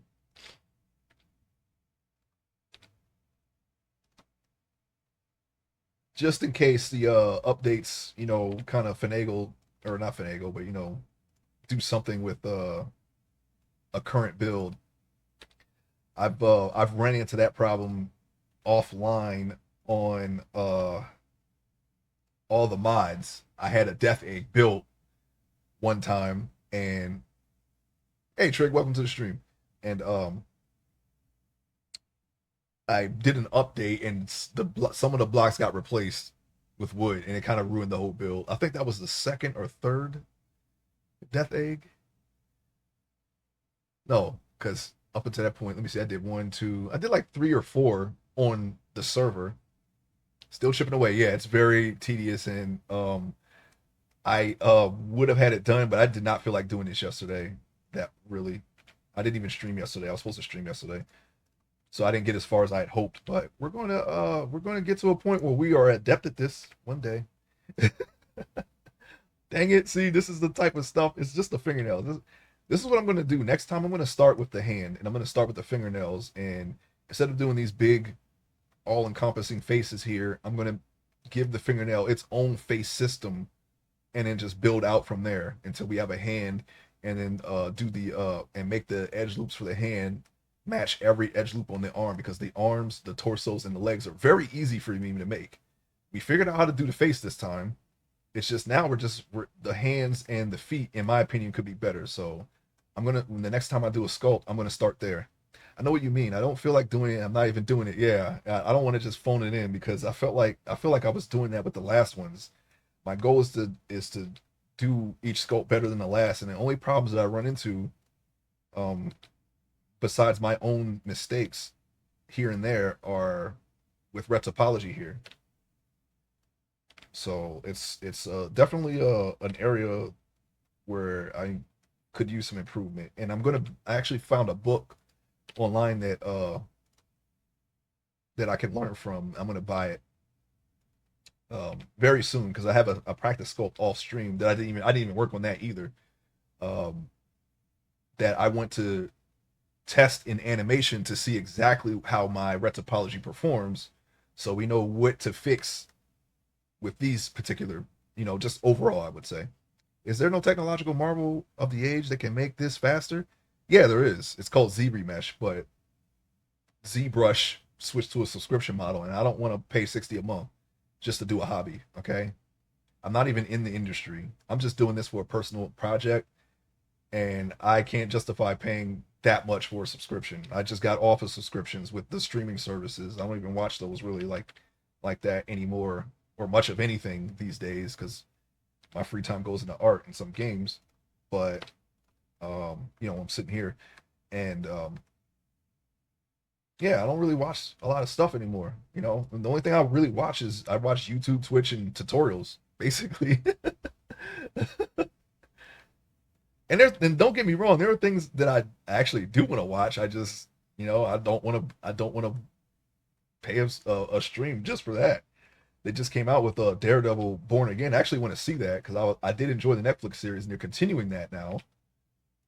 And they brought back pretty much everyone, even Punisher, and I want to see that, but I can't, because I don't have Disney Plus, and I actually don't want to get Disney Plus. Okay, because I hear they even with the the premium services, they're ads now. So it's like, all right, I don't really care about Marvel or Star Wars as much as I used to. I'm I'm doing my own comic as a hobby. That's been my comic book thing, and I might read one here and there just for research purposes, just to see how the paneling is done and lettering. I think there's something to be learned from reading actual comics. So I do read those on occasion, but yeah, don't want to do streaming. And texturing I had was on uh, Substance Painter. I was using that. That was part of my workflow too. That was actually really good for texturing. But they also switched to a subscription model. So you got 60 and 60, and they're both the same price. 60 and 60. That's already $120 for a freaking hobby. All right. And then on top of that, I was gonna get into Marvelous Designer, which does the clothing, and that's really good at that. Also $60 as far as I remember. So we got $180 for a hobby. Okay. No, thank you. I do all that in Blender for free. I just got to learn how to do it myself. Learning from the masters, yeah. 720 years what you pay when you have a job doing it. That would way overtake that. Yes, yes, yes. Like if I was making money off of this, I would consider it, but I'm not. I actually wanted to go even further than what I'm doing now. I wanted to learn how to use Nuke, which is basically like if you've seen the quality of 3D in movies, like that's where you're headed with that. Okay, like Game of Thrones, they do the dragons. I believe those were done in Nuke. Okay, I wanted to learn that level, but Nuke is like $10,000 for a freaking if for a freaking license, man. And it's a like eternal license or whatever you call it, lifetime license. But you got to pay 10 grand for that. I'm not paying that much for that. Okay, maybe if I was rich, I don't even know. Maybe not even know if I was rich because I don't even see that level of quality of 3D in a video game. So I'm not even sure if that would even be worth the cost. Like I said, I'm not trying to get into the industry. I just wanted to do it just to learn how to, just to have the knowledge to do it just for fun. You working for Ghibli? Imagine you want this salt. Yeah. 10K license to make a 200 million season saga. Yeah, yeah, yeah. No, I'm a one person. Okay, I do have some interest in making an animation, but no way would that justify, that price. I'm not that passionate about it. Okay, but there was a point, and you can't even go the other way with it because it's one of those companies that somehow can.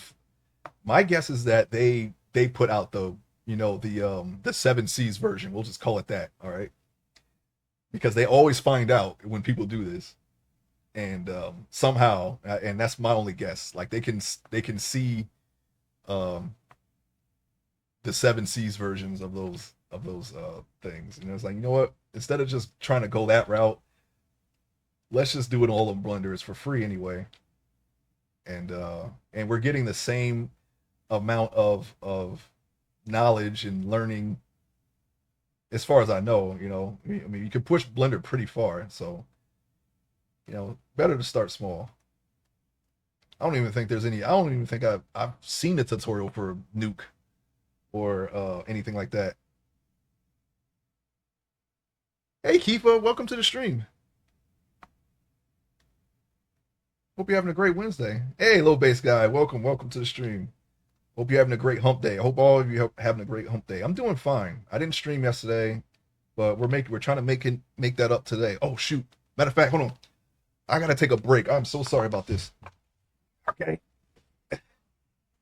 I will be back. Give me like 10 minutes, okay? Listen to the music. I'll be back.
Okay, I'm back, people. Sorry about that.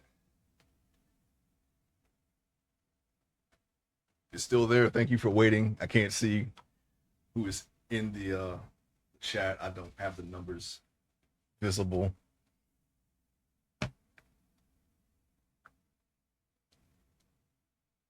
But I have returned once again. And let's see. He came here while streaming. Oh, well. I'm so sorry that I had to take a break right at that moment. My presence was needed elsewhere. Appreciate you waiting, Trey. Thank you. Getting back into position, into art making, or I don't know. I'm not even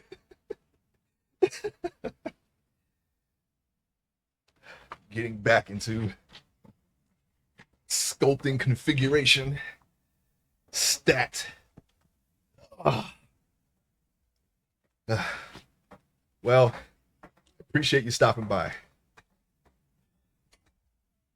Kifa. Sorry, I had to make sure that I got your name right there. Oh my god. Okay. We're gonna go a little bit longer now. Decided I wanted to go a little bit further today than usual, even though I have to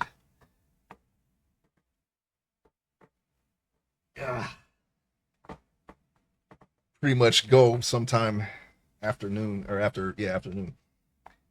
But we're back. All right. I don't even remember what I was talking about. Let's see. All right, no problems. Uh okay. We were doing the fingernail. Oops, we hit F. We don't need to hit F.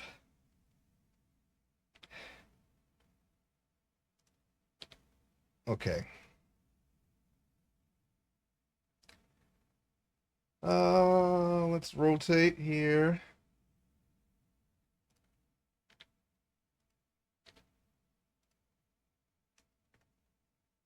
Okay. We're doing the fingernails. Yeah, I have no idea what I was talking.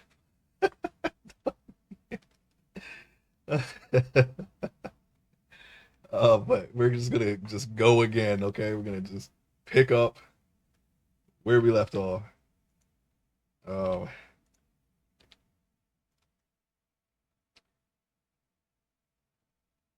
let's see here. Right, okay, so we're going to try to follow the form of the fingernail.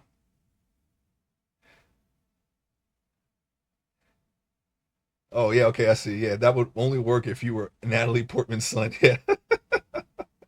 You were talking about wanting to do the fingernails by hand instead of paying half a car payment to do it by computer. Because you don't work for Pixar, if I recall. Yeah. Yes, doing it the Z remesh way, the fingernails were definitely something that would not remain. It's it's far better to keep your details that you sculpted by doing red topology. I do have I have quite see right here. This is an add-on that I actually spent money on. It works almost the same way as Z remesh. Okay, it is actually made by the same people who made Z remesh, but this is you lose even less details with something like this body here. Okay, it's good for clothing. It works for clothing. It's just it's but for a body, I have to figure out how to make it work. You just set the number here of polygons that you want, and as you can see, let's see, you go by faces, right? I can remesh this right now at 5,000. I'm at 2978. So right now it's already pretty efficient as far as polygon count. If I wanted to use this for animation and whatnot, and also you learn this experience was sometimes better than knowing the shortcut way. Yeah, yeah. This technically, well, as far as rigging goes, I am actually doing the shortcut way because the manual way is takes even longer than everything I've done combined. I have to do every single bone one by one, parent them all, and then weight paint everything. And you can do automatic weights with something, but that's not always going to. And weights would be like, say, like the weight that the bone has on the mesh around it. Okay, so if I move the hand and the weight of the bone is also affecting the forearm, that's not good. Okay, it's that's basically the easiest way that I can explain it. You have to like adjust all of that too. And you have to do it automatically too, because like I said, automatic weights um doesn't always work properly. But if, say, like if I want the arm, when the bone arms to move and also move the sleeve, then the weights of the bone would have to be on the sleeve of the shirt as well as the arm. Then you make like 20 other the other 27 characters in the story. Yeah. Yeah. It's funny that you say that. That's about the number that I stopped at when I started um making them in 3D. I actually drew out portraits for almost that amount of characters. And some of them even in various stages of their life, but um I don't know. It was just the way that I was drawing them. It wasn't. I felt like it wasn't where I wanted it to be for a comic. So I wanted to see how my art would turn out with a reference, and the answer is pretty good. So we're doing that. It turns out the way that I want it to. You're gonna be in a various stage of your life when you're done. Welcome back, little bass guy. I'm sorry about that. I had to go for a second, but I'm back. And yeah, sorry to Kifa there. I don't know if they're still in the chat. I can't see, but um, in any case, I appreciate that they stopped by for however long. We're making the fingernail. We are doing this. I thought it would be better to, even though we would be pretty proficient at it if I made. If by my count, I have about 53 characters in Volume One across all 50 issues by word count. Okay, about 53, I think. I could probably shorten that because some characters don't need a model. They are not that important to the story, but they are characters nonetheless. So we're going by that. All right. I can at least draw them. Okay. Um, Even though if I had sculpted all of them first and then did the pages, I'd be probably be pretty proficient at making characters in Blender, right? But I think it would be more efficient to do the story in sections, the sections that I know I don't need to edit very much anymore. So I'm going to stop at, I'm probably going to do 6 and then start doing pages along with other sculpts. I'll probably put the sculpts on the back burner. Like I'll stream myself planning out and drawing the pages and then do more sculpts off stream just so we keep the progression of the characters up. I don't know why I pronounce it that way, but forget it. Anyways, the progression of the the character count is still rising while I'm doing the pages. Okay, now that's going to be kind of difficult to do because we still have to plan out the scenes, the panels, the lettering, all that stuff, and on the same time, I ain't gonna be able to work on that off stream because I'm still doing sculpts. So we're really just spinning more and more plates as we get further and further into this little personal project of mine. But I accept the challenge because I think multitasking is a very good skill to have, and yeah, the only way to get better at it is to keep doing it. So there you have it. And going judging by the progress that I'm making so far that is getting faster. I think by my own guesses here, my own opinion. I think we are getting faster at this and better at it. If at this current pace right now, we should be at 6 characters um, this year. Okay, so hopefully it won't be a various stage, and then we can start doing. And I have a pretty good idea of how the pages are going to look because I planned that out while I was writing it, or at least I thought about it. I brainstormed it. I knew how certain shots were going to be from the start, so it wouldn't be too hard to storyboard it. Um, oh my god, that's what you get for working in the 3D space. Okay, it looks good like this, but then when you turn it, it doesn't look so good.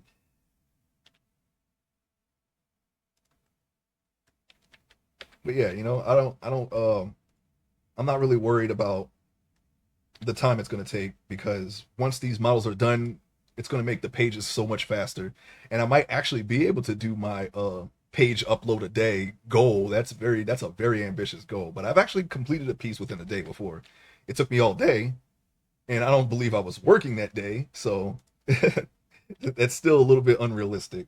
But at the very least, we could probably do bi-weekly, if anything. It would be easier for me to do. I say it would probably be more. It would be better for me to do it realistically than try to push myself to a point where it's not so great. Trying to rush out for a day. But I mean, I do kind of do want to do a page a day upload. It's just the amount of detail that I'm gonna put into into the page is not like the picture that I did in 2013. Okay, I was doing pieces in one day in 2013, and they were pretty good in my opinion anyway. But I wasn't doing like anywhere close to what I do now for the art. Okay, so it might be an unrealistic goal, but it's still a goal nonetheless. It's a goal that I'll keep pursuing even if I never really actually do it, because eventually we'll still have an improvement of speed at the end of the day. It's just, and hopefully without sacrificing quality. I'm not going to rush it. I think that's good enough. Honestly, that's close enough. We're gonna go ahead and just cap this off. I don't think I could um ever be like really burned out of art. I might have to take a break, you know, here and there, but I don't know. It's my pleasure. It's my passion. So I enjoy. Oh my, where does this attach to? Okay, I see. Let's just back that up some.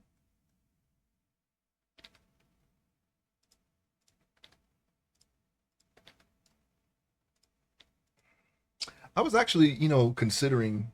Well, no, I don't know. I don't even know if I should even mention this because it doesn't really matter in the grand scheme of things. We'll still get it done, but um, yeah, I was considering changing my streaming schedule just so there wouldn't be so I can just have a more streamlined, like a more constant. What is this here? Why does it see? Okay, that's how it's supposed to behave, right? I grab this and then I just move it. But if I grab that, okay, it's no longer doing that. It could be a snapping issue. Oh wait a minute, proportional editing was on. No wonder. Why? How did that happen? Shortcut. Oh, I don't even remember hitting O. It might have been when I picked up the keyboard and moved it to get up because I keep the keyboard on my lap. Whoops. You do not want proportional editing on. Okay, you do not. It won't help us here. We used it for the eyeball, our final eyeball earlier in this process. That's the only time I use proportional editing. For anything else, we don't need it. Okay. All right. Let's get back into gear here. Hmm. Yeah, mirrors the other side. For once. That's all I asked for. We're gonna try to do that. Do things like that by hand more often. It seems to, yeah. This is what happens when you have an even amount of faces on each side of the finger. They start lining up. That's the goal. We don't want to do it like we were doing before. It was kind of patchwork. We're trying to refine our work our workflow as much as we can, so we can improve upon it and be more efficient, get faster at it. Things like that. I think we can do it. I think it's within my grasp to do that at least. So, I may not know anything about what was it, in polls, e polls, whatever polls or whatever. I don't know. I think e polls are like a 5 point connection. Let me see. We got one. We only have four here. So this isn't an InPole, but I think an InPole is like 3 or EPole. I don't know. We'll get the terms down one day. All right. Hopefully soon, because I'm gonna look at some North Poles, stripper poles, fire hose poles. Yeah, yeah, bat poles. I don't know the terms because this isn't the learning material that I consumed. Did not teach those. Okay, whatsoever. They did even though they did this, they did not explain. They just said it was an edge loop. That was it. And um, extrapolating from that data, I think it's more animation related because it's a game ready character that I learned how to do this from game ready characters, and that's my best guess. Only way that I'm going to do that is to put it into practice, which I'm doing. I downloaded. I said this earlier, but I'm gonna say it again. I downloaded uh Unreal 5, and I'm working on 100% effort, no mistakes, like just perfect in every way as far as we can get it anyway. Sculpt that I can test in Unity, or sorry, not Unity, Unreal, and we're going to find out exactly what works and what doesn't. That way, I'm going to do the edge loops as best as I can on that sculpt and take what I learned and apply it to these sculpts that we're just using for posing. All right, and then I'll know for certain exactly what I can and can't do, or should and shouldn't do in this case.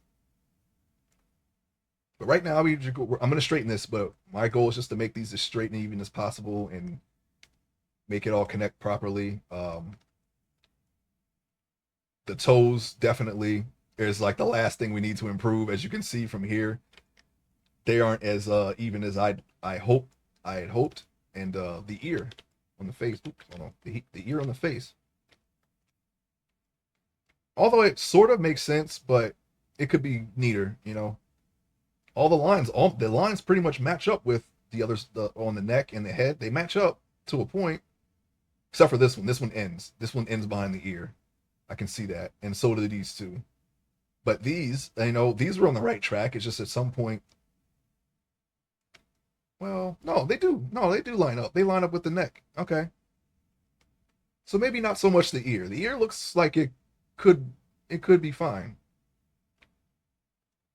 It just doesn't. It just no. Actually, no. It seems to line up. You know, I just really didn't notice it. I guess the head is fine. I guess we figured out the head pretty well. This is how it should be. It follows the edge loops. As you can see, there's an edge loop around here. Just think of Homer Simpson's brown area on his face. That's pretty much the shape of the edge loop, and all of the polygons within that follow it. I think if I had to self critique the corner of the mouth, I'm pretty sure there's something there.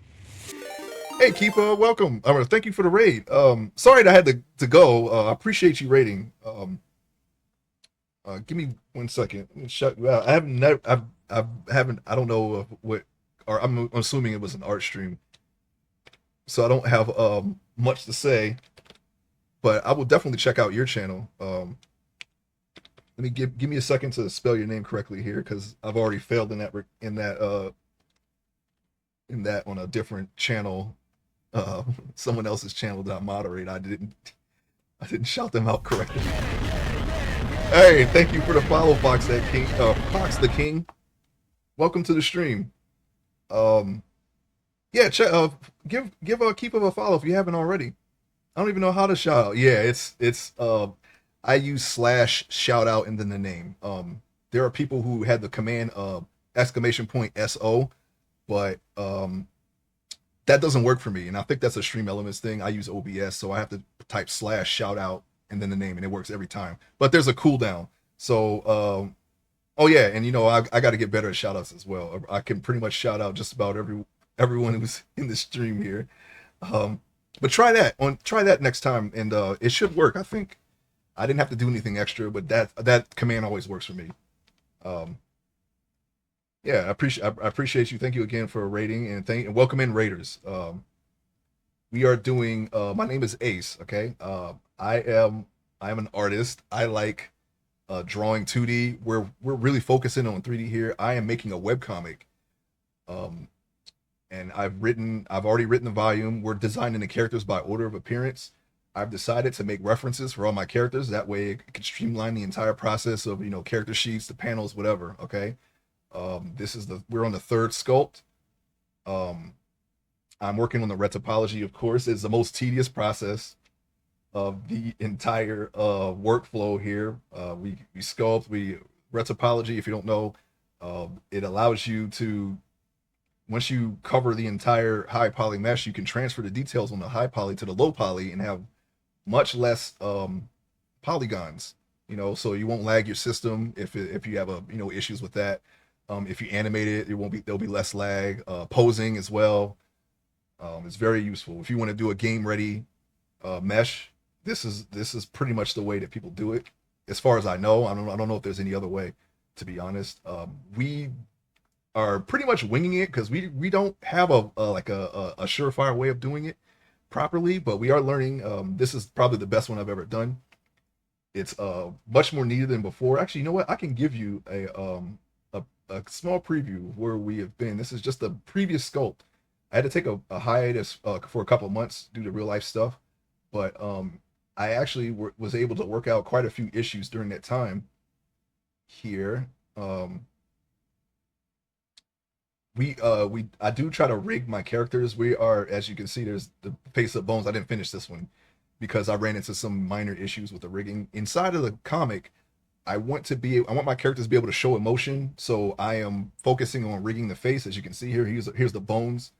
um what I have done was I had snapping on the bone, and it would snap to the nearest surface, so the bones will be on top of the surface. I think that causes problems. Okay, we it's mainly around the eyes. We have just slight issues controlling the eyelids and the eyes themselves. I will work through it. I know enough about this to where I can do this on stream, but this is essential. This is almost done character. This is where we're headed here. It's a web comic. This particular scene takes place in 1972. It's about a couple of college students that stumble upon a secret world government project and try to use it to save their terminally ill friend. Okay, this is a CIA agent. He has a U.S. Army uniform right now, and that's the first scene of the comic. I'm working on by order of appearance. Um, this guy here. What was I going to show you? I forget. I'm sorry. Oh yeah, the retopology. Give me 1 second. Let's see. Object mode. Um, all right. Let's make sure he has his underwear on. This is for Twitch purposes. I don't know. He does have buttocks, so I don't know how well Twitch will respond to that. So I made underwear just in case. Yeah, otherwise he has Barbie doll, Barbie doll anatomy. Um, let's see. Oops. All right, so we're gonna undress him here a little bit. So his little LBE here and his boots, and then just to give you an idea, this is the retopology that we're trying to improve here. Okay, hold on, let me get rid of the mesh here, just to show you.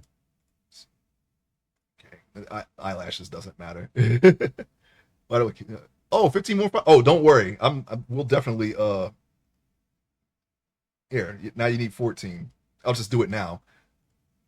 That way I won't forget, because sometimes I'll forget. But there, and I'll definitely check your stream out. What kind of do you do 2D art? What kind of art do you like doing, Kifa? Do you like 3D art as well? If you're still there, you don't have to answer. Oh yeah, you're welcome, no problem. But look, see, you want to keep these as even as possible, and I think it's for animation purposes. I'm working on a separate project to test that theory. I'm using it as a learning tool, but I'm just doing like full bore 100% effort on the other one. I'm doing it slow, methodical. We're trying to get all the details right, and I'm going to make sure that the retopology is perfect, and then take what I learned from that and apply it to these, which will just be posed for a webcomic panel or whatever. All right. You see there's some bunching up here. I don't know if any of this matters, but like I said, I'm going to find out. And it's more along the lines of just a grid. I put as you can see, the grid kind of follows the face a little bit. I just went from front to back, and it doesn't really follow the form too much here. But I did do some minor testing with the rig. It doesn't really affect anything on my end, so I don't know, but we're going to find out for sure. Okay. And yeah, there's some, I added some extra loops in it. Of course, they go all the way around. It, this type of red topology, I think, is frowned upon. I don't know why, but we're gonna find out. Okay, I'm learning this as I go. You know, when I take some free time and try to learn, you know, what to do, what not to do, and yeah, it's a chore, but you know, it's paying off. Okay, so that's where we're at, and this is as much as I've shown. Well, besides the clothing and the hair, we haven't actually have not streamed that part yet. It's been up to the red topology at this point, but we're going to get to the back end of that with textures and baking and all that stuff. That will happen very soon. That's where we're at with that. But here's what he looks like with the render a little bit here. It's pretty much that's what I got so far. Some is like I said, some mistakes were made. I think his pores kind of got messed up. They're a little too big because I sculpted on the wrong face. I do. Oh, okay. I do post production photography. Oh yeah, yeah, yes. There's a lot of photographers in low base guys community. Let me give you a shout out right now because I often forget, and I'm so sorry about that. I am terrible at this streaming thing. If you haven't already, uh, give low base guy a follow and check out his stream. He's very knowledgeable with programs and photography, and his community, um, the web creative community. It's filled with all kinds of artists. It's not just photography. I am in that community as well, and yeah, definitely consider that. The AI master. Oh yeah, yeah. There's a lot of AI programs, translators, very useful stuff. Okay, so definitely check that out. But yeah, this is like a, let me see, what, it's like a 55-year-old man. I think what I would do if I were to reference this right now is I would probably change the color of his hair. It's very dark. It looks like it's dyed. That's not the way it's supposed to look. Thank you so much, Kifa. um, but yeah, this is where we're headed. Okay, and even the well, let's go into rendering here. This is the full render. It's got the lighting. It's an HDRI image, and Blender is it's cool enough to kind of extrapolate the light from the image. I chose this background because it takes place in Cambodia, and it looks very similar to the scene that he's actually in. So I mean, it's not gonna we're not gonna reference the background. We're gonna make our own background. Kind of like how his pores are big. Yeah, it's they said to go a little further. I was told to go a little further in that direction because when you bake it, it kind of softens that a little bit.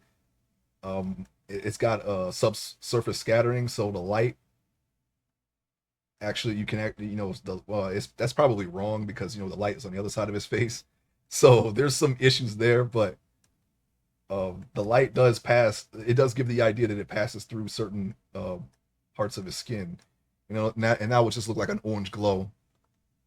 And speaking of AI, I have an AI in my web camera that often follows my head when I tell it not to. But we're not going to worry about that.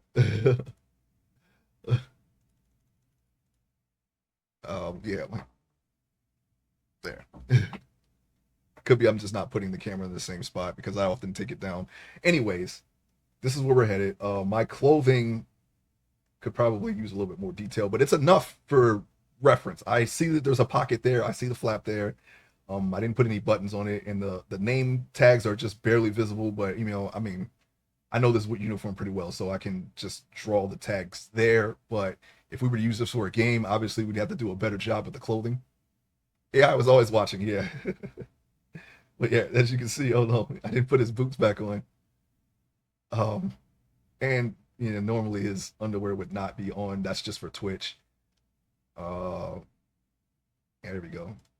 Yeah, he has boots too. Okay, the boots I kind of want to redo them, but we can just carry. These are the same exact boots I've carried over from my previous sculpts. I've just been copy pasting them. They're good enough for now. I mean, if I ever have to do boots again, I know the areas I need to improve. There's a little LB. He's got a little pouch back here. I just put there's probably more pouches in real life. Like there's no canteen, you know, some things like that. But this is enough, for what I want. It doesn't have to be crazy accurate. He just, I just wanted something there, and I can see there's enough here to, to actually, draw and reference the light a little bit. I think what the program is doing, I think it's just bouncing the light off of his shoulder.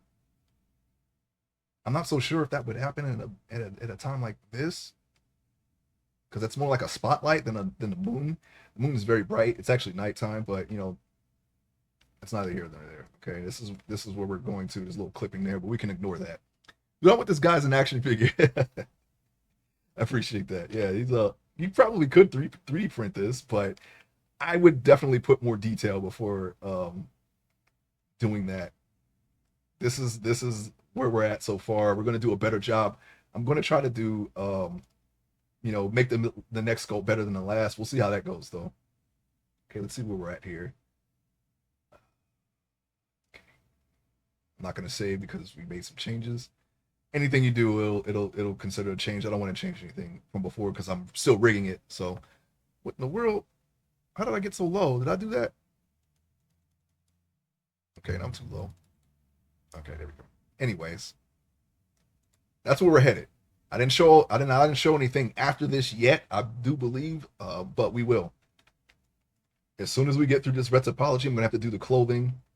So we still have a little bit of sculpting and retopology to do for the clothes, but that's not as bad, but that's not as time consuming as doing a body.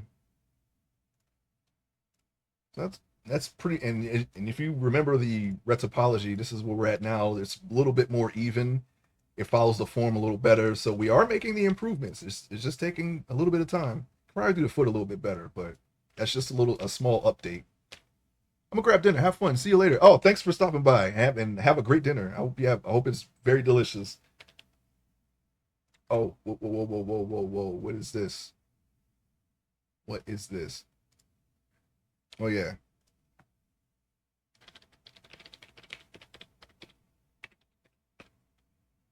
Also, give my mod Judicious a follow too. He plays a lot of survival games, and it's very chill stream as well. And he's made his own mod pack in Minecraft. Peace. I'm gonna lurk though. Oh, thank you. I appreciate the lurk. Thank you. Um, yeah, he's made his own mod pack. It's called Builder's Delight. Check it out on CurseForge. If you like building stuff, definitely try that pack. Okay, because it's a very fun pack. I enjoy it, and if you like Minecraft, definitely play it. That's Builder's Delight for anyone who sees this video. If you like Minecraft, check that out. Let's see here. I want to see where we are with this between this here. Now that's clearly a triangle. I'm not really sure um, if that's going to affect anything. It hasn't so far. Like I said, I did test some rigs with my not so great retopology, and I didn't see any problems. That's why I want to try animating a test rig and seeing if the problems will show there. I did a manual rig in Unity when I was learning this for the first time, and all of even though it was a naked body, and I did it in ZBrush and it was Z remesh, um, the mocap animations worked perfectly. So we're just going to have to test, our work as it is now, because we don't do meshes like that anymore. I was not willing to pay all the money for Substance Painter and Marvelous Designer and ZBrush itself, because they all moved to the subscription models. I'd rather not. So we moved to, and I was only doing the hair in Blender at first. So we gotta figure out what works and what doesn't with this new workflow. This is like my second workflow. I tried using Maya. I didn't really like it very much. ZBrush was perfect. It's very good. It's very easy. You can go really high. You don't have to worry about lag, nothing. The details are great, but Z Remesh takes some getting used to. That's all. It does the job perfectly. But if you want to go to the amount of detail that I'm doing now, then you're going to have to retopologize it yourself, because I don't think Z Remesh will keep 100% of the details, but it does streamline the whole process. That's the only way I can go faster, right? Currently, that I know of. The only way would be to use G remesh. I've tried using quad remesh, which is made by the same people, but it doesn't work the same. I would have to keep raising the quad count more and more until it's way beyond what we're doing manually. And that's not always good because, like I said, I do have an interest in game development. So making the most efficient models possible for my stupid, crazy ideas is probably going to help out. Also, let me see. You know what? Let me take this one away, and we're going to straighten this one just a little bit. There we go. And we're going to rotate this.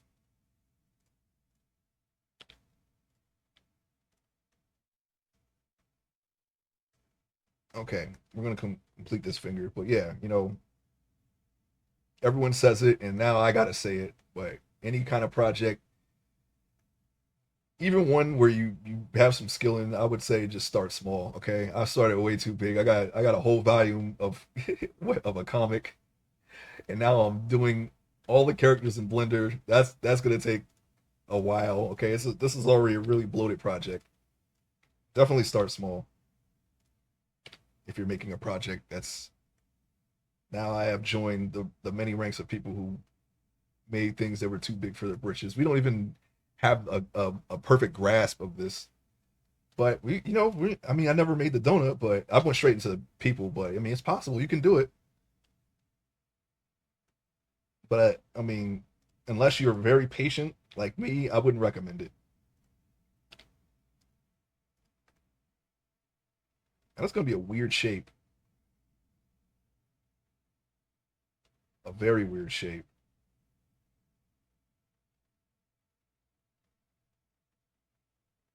I'm trying to see how I can connect that and make it okay. You know what?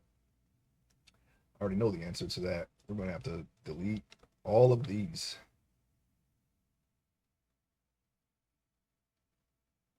That's almost like it's almost spiraling. We don't want that to happen. I don't want the finger to unravel when I delete a row. That doesn't sound right to me. I've received no guidance on that, but that just doesn't seem right to me. So I kind of avoid doing it. Let me see here. We're gonna scale. Oh, scale.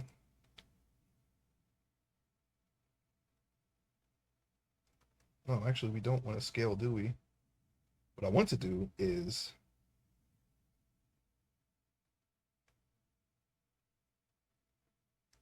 I need to delete this. I need to delete this face, and I need to uh let's see here. What do we need to do? I need to delete this face. Okay. Shift, and then we can just connect those together. That should be fine. But we have a new problem. I think we have a new problem. Yeah, we have a new problem. We didn't delete that face. So let's delete that face. Okay. Now that looks weird. What the heck? All right. Hold on. Okay, I see what I was doing. I was dressing the edge off of the wrong edge. It was the one that I deleted that I was measuring it off of. So all I got to do is adjust it so that these two line up at least.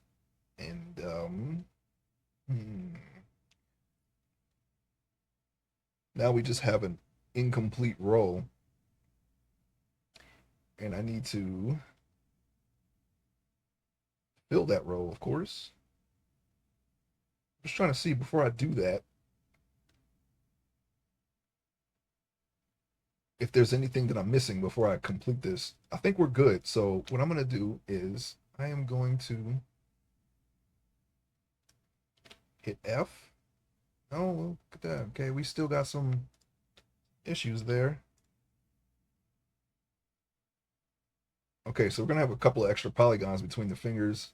I don't think that'll affect anything. just as long as we have it decent decent measurements here for our faces, I think we should be fine. As I said, I'm not gonna know the extent of my horrors that I'm creating until I animate them. And I am trying my best to get to that point so we can apply what we've learned as quickly as possible. Maybe not to this mesh, but definitely for the next one.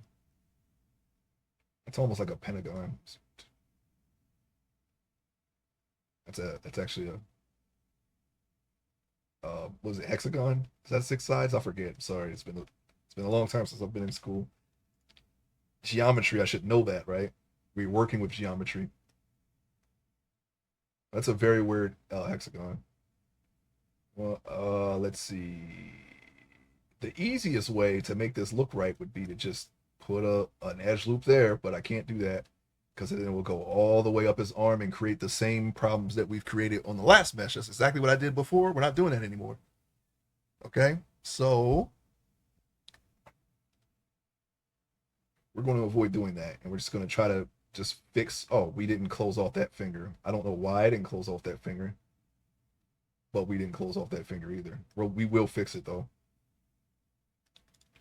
Yeah, I'm not sure how I left that. Was this finger already here? No, I just didn't close it off. That was what I was doing when I left. Right. I think that's what I was doing when I left him. No, we yeah. I just didn't finish it. I'm sorry. I'm very scatterbrained right now. I'm trying to think of like a billion things at once. And this is how I sound when that happens. Let me see. Click, click, click. Let's get folked, okay? Right in here. All right. Middle finger to the screen. Let's worry about that. We'll finish it. You know what? I'm gonna finish this right now. I'm sorry, we jumped off. We jumped off of the middle finger train. This is what I was doing before I went to the other mesh. I just completely forgot. All right, so we may have to turn off in front for this finger so we can see what we're doing. I want to bend the meshes down so we can keep this detail. If I don't do that, and I've learned this when I made the boot, if we don't follow the form when we're ready to apologize, we're going to lose all that detail when it becomes baked. So it's good to take the lessons of previous mistakes to heart and apply them. Well, what is that? Oh, you know what that is? We need to go back. Okay. Accidentally made another mesh, or sorry, another vertex. Sorry, that's the vertex is the plural. I made an extra vertex by accident. So we're going to make sure that that vertex isn't there because that will highlight when we highlight where anything is not connected. Because we're going to have to do that. Right now we're working with a mirror modifier. Okay, we're only doing one side and the other side is being mirrored. When we apply this mirror, we're going to have two sides, and we need to make sure that the two sides are connected in the middle. And and there's a mode that you can select up here that will show you exactly where these aren't connected in the middle, and it should only be the middle. Now, if we leave something unconnected over here, then that will highlight, and then we're going to have to fix that. So we're going to try to avoid doing that by nipping that in the bud right now.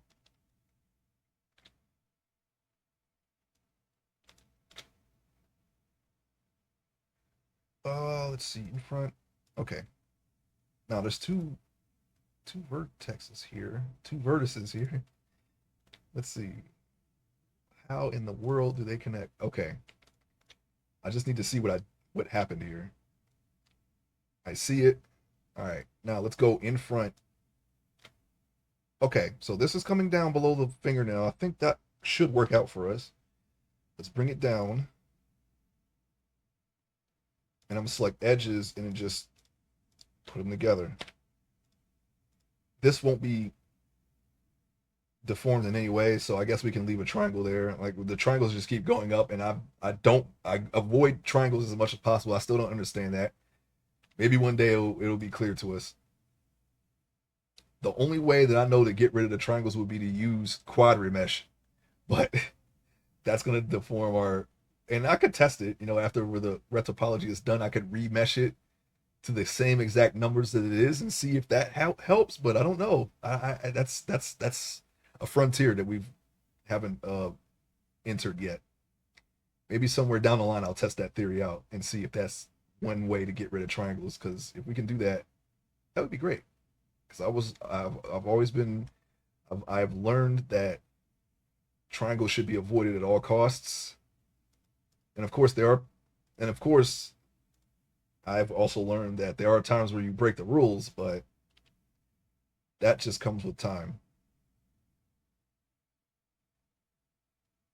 So let me see here.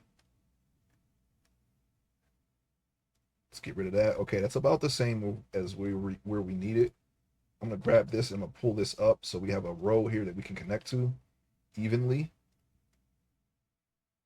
This is a very weird thing. What I'm going to do is I'm going to connect these and then just dissolve one of these edges, just so it's a little bit more neater.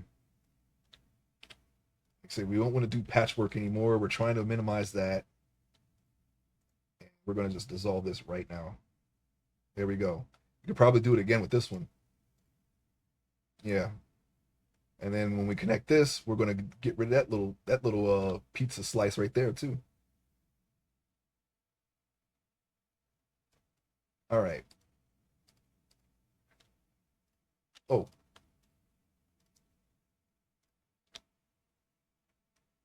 I'm going to back up a little bit and make sure that we don't have the wrong edge selected. That seems to be okay to me. So I'm going to zoom into the back into the finger, and we're going to close that off. Yeah, now let's get rid of that. I'm going to get rid of this one.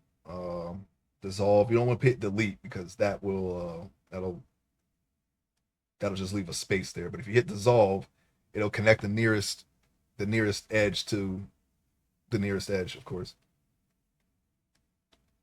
We can probably do that one too, but you know what? It's fine. Like I said, I only want that there just so we keep the details of the fingernail. That's the only important thing, is that we don't lose any of the details we did. Otherwise, it would just, what was the point, right? What was the point of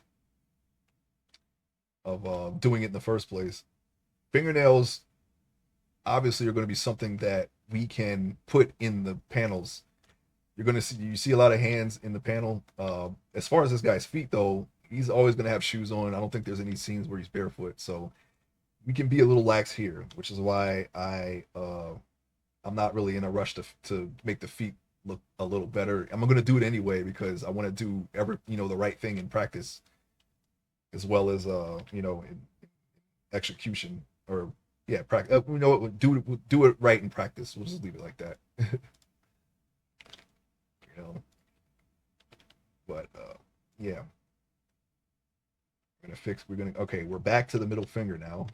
We got the tip. Wait, did we fix the tip? Oh, okay. I keep moving away from the tip before I'm actually done. I'm so sorry.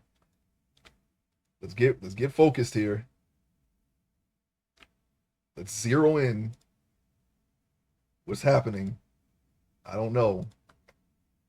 I'm answering my own questions. Okay. Let's see. Click that and that. What?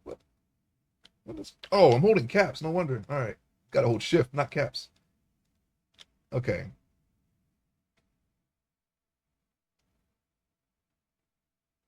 All right. Now we can hit F, and that's what it's supposed to do. We could probably delete this line. I'm not going to. We're going to leave it because it looks like it does, in a weird way, connect the fingertip a little better. I don't know. I'm just going to leave it. Okay. I'm not going to worry about it. All right. There's a lot of triangles here. But what can you do? We're going to make a big triangle now.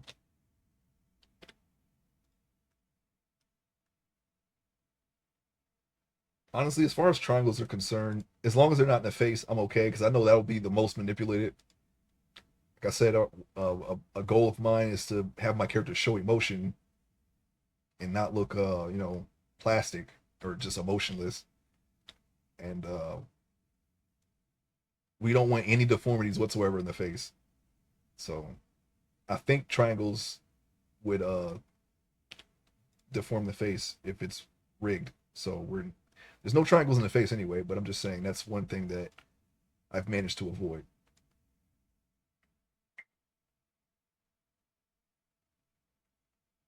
His finger looks a little flat, but I don't think that would really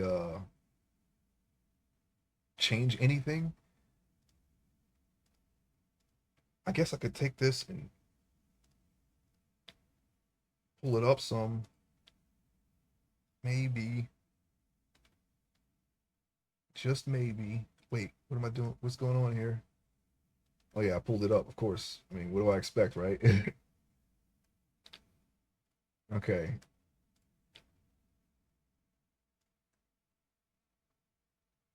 All right. So we're gonna. Okay, that looks a little better. Now it's snapping. Now it's still a little down, but whatever. You know, I'll just leave it like that. I don't think it'll really affect the final product too much.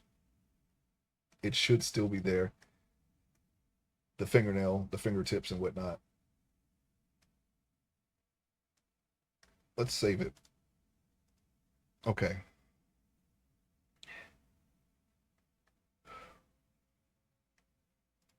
Woo! F. Give me 1 second.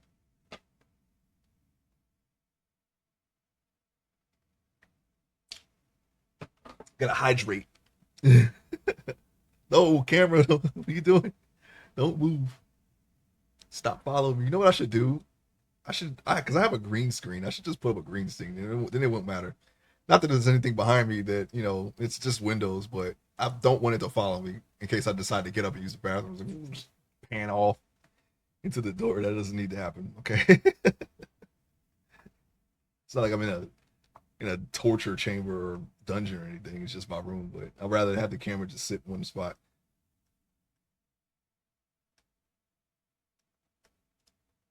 If the desk moves in any way, it kind of activates the auto tracking. So if there's any way I can disable that, I'm gonna find it. It just hasn't been something that's terribly important. I just don't want to have to keep adjusting the camera because it decides to move on its own. All right, let's continue on. Click that. All right, here we go. Oh, take that off. Bing, bang, bong. All right. I'm looking at I'm comparing these two fingers here. We have this one has a line in the center, but this one doesn't.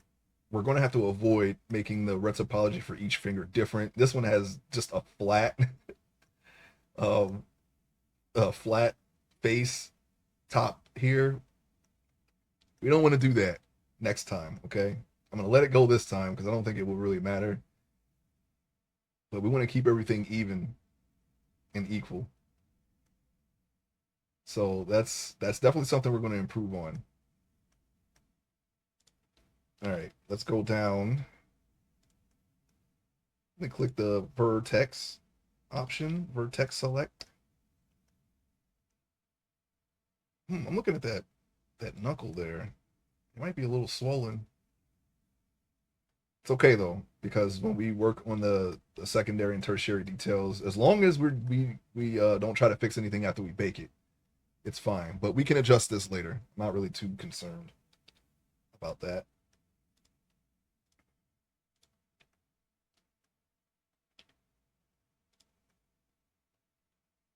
All right, 1, 2, 3.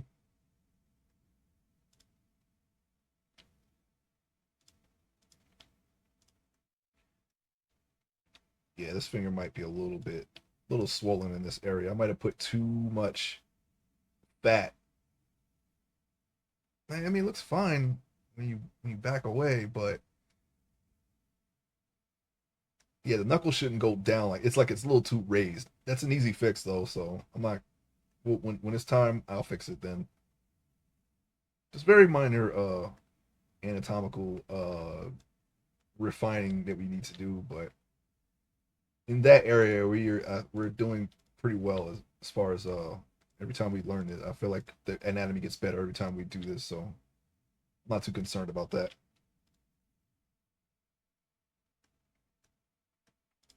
All right, let me scale this down.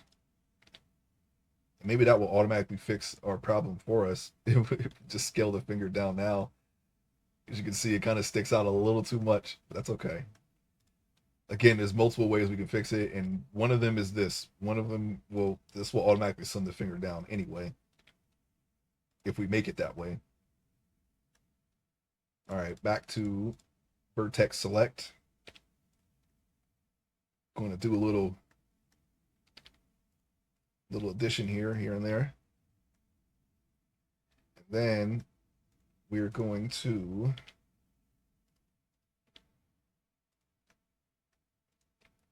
continue to go around. Yeah, it looks like a piece of armor or something. It'll be all right though. It will be fine. Okay.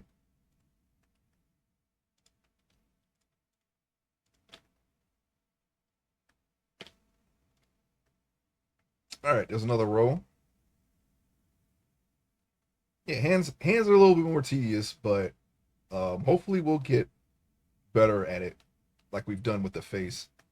I'm very happy that the face turned out better than I expected. I thought it would be another struggle, so I wasn't sure how things would connect. But honestly, I think I should just set up the edge loops and make them line up. Line them up early before I connect them. That would be probably the best way to do it for us anyway. Because doing the edge loops as you go seems to cause problems for me anyway. So we're not going to do it like that anymore. Just do the face and neck, and then the hands and feet first, and then just line everything up with that, because that's where we have the most problems at. It's the high detail areas, which are the extremities. Not so much the limb and the torso and the legs, but just the really smaller detailed areas is where all the problems end up, because the chest and legs and arm, that's really easy to do. If we line everything up beforehand, it'll be just fine.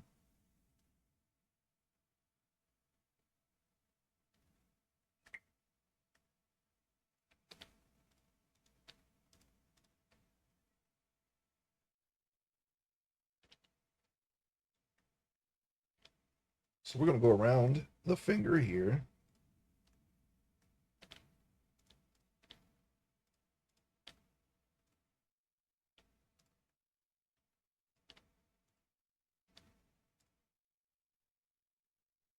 And yeah, it's definitely a little too beefy. I'm just looking at the finger here. Yeah, it's a little too beefy.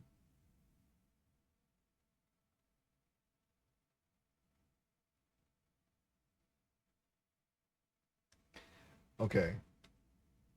Oh yeah, I just saw your comment. Just a shout outs is a Twitch thing. Okay, I did not know that.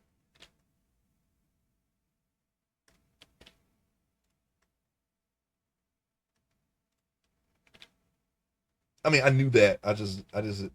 Yeah. I don't know what. Okay, yeah, I understand, Judas. Yeah, exclamation point SO is a bot thing. Gotcha. Okay. Yeah, I don't have that bot. Should probably look into any useful bots in the future that we can add to this stream here, just to make things a little easier. I got Seri bot. That's always nice. That's pretty nice.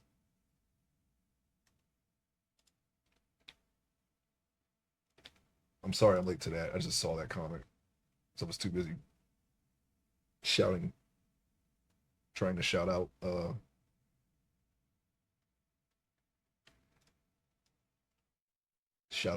chat here, the Raiders and whatnot. Fingers. Here we are again. Keep going.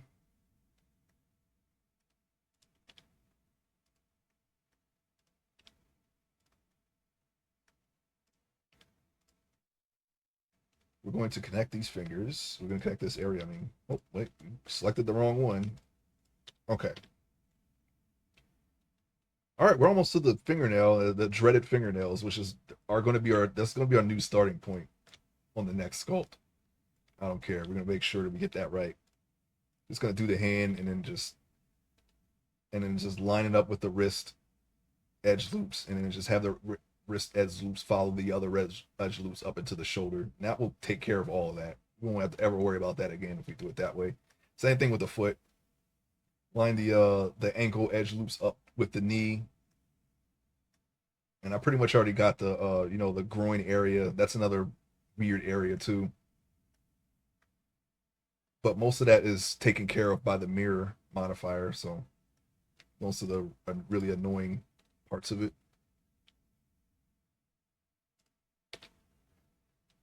Oh, that's the other side. No wonder. Okay. We don't want to do that. Click this, and we're going to. I think something is off here. Oh, okay. Never mind. It's just the way it looked on that angle. It's all fine. It's all good.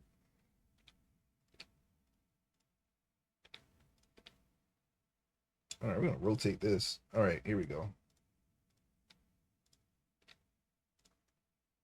I guess we'll continue. I'm gonna straighten this a little bit. All right, so I think I might take this one down to the cuticle. Maybe not.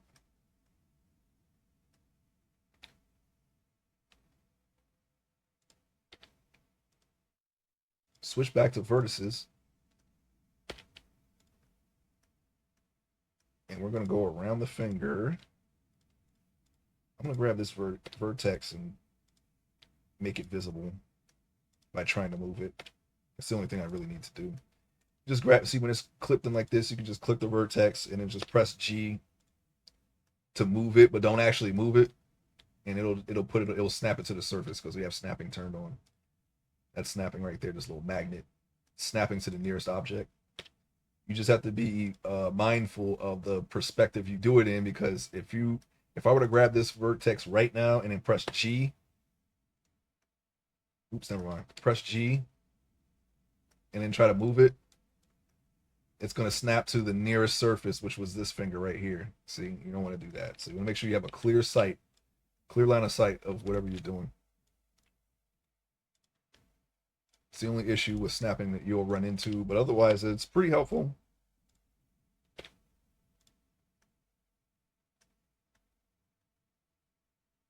Just rotating around the hand, just taking a look at it. Yeah, that finger is very swollen. It's like he smashed his knuckle into something. But be all right, I guess.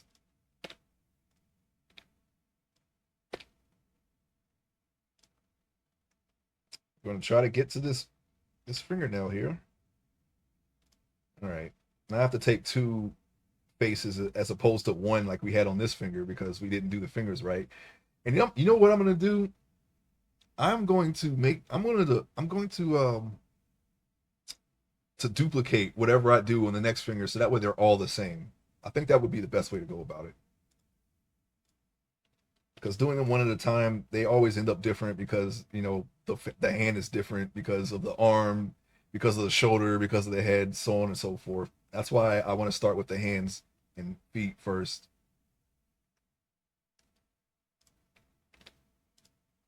This is the culmination of everything we've done before, and it's all converging on the hand. That's why it never turns out the same every time because we're not doing it the same every time. And I think just doing the hands first would probably help with that. So I'm gonna test that theory out as soon as possible.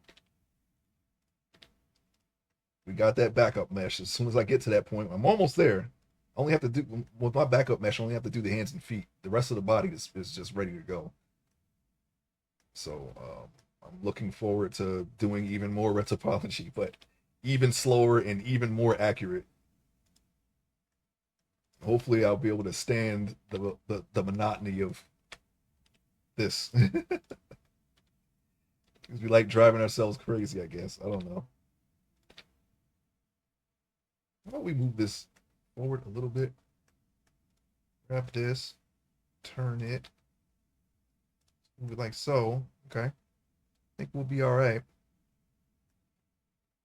Ever so slightly getting closer and closer to that fingernail.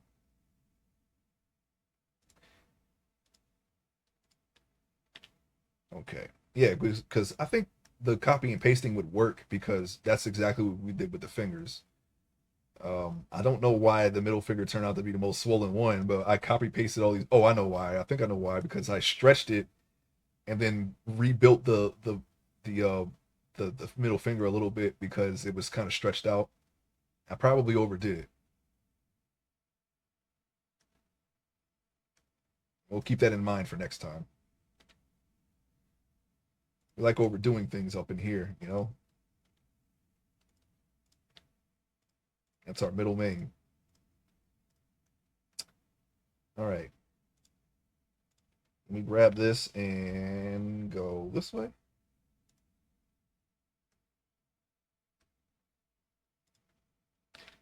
Well, since we kind of already aligned the edge of the fingernail up, I think we can just take it down along the edge like this.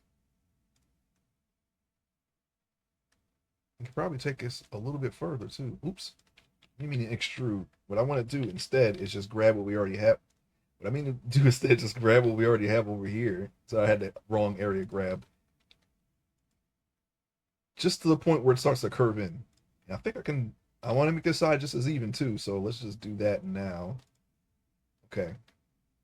Since we're still on edge select, let's select all the edges in the middle and then fill them.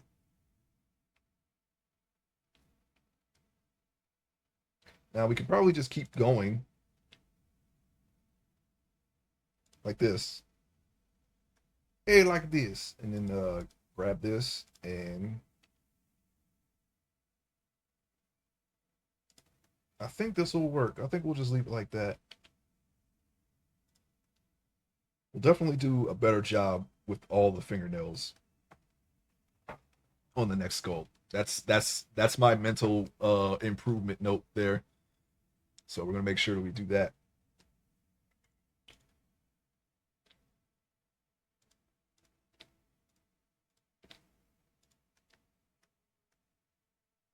Okay, now we got to do what we did before and take the edge over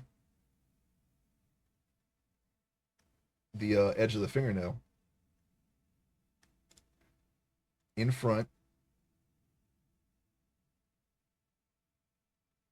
Okay, see, we have some of that edge, some of the underside covered by the top already. So I'm gonna move this back up.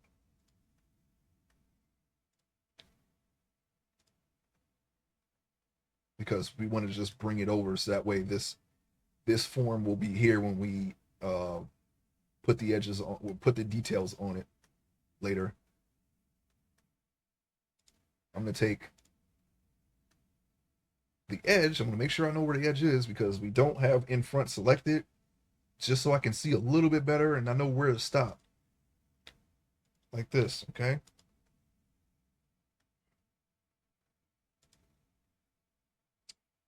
We don't want to select all of those. I need to check in front again. What did we do? Something is not right here.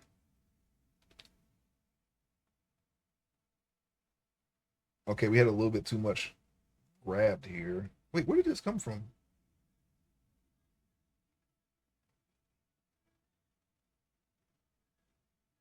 Hmm. I'm a little, hold on. I'm a little confused. I got to work something out here. Did I add this just now? Hmm.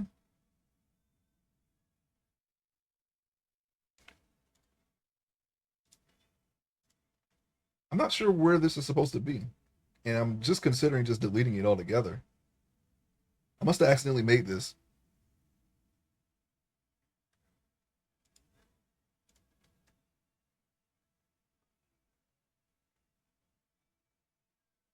You know, I'm trying to suss out where I need to what I need to delete here. I'm not gonna delete it. I'm gonna dissolve it. Okay, okay. Now it looks better. I must have made a mistake somewhere along the line.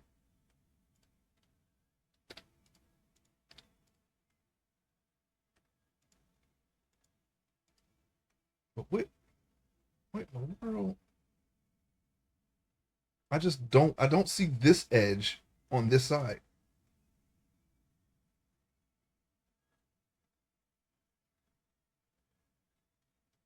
Hang on, hang on. I'm sorry. I'm a little confused right now. I want to make sure that we don't make a mistake here and leave it because we're gonna have to fix it later if we do. All right, hold on. Let me grab this and delete that face. What?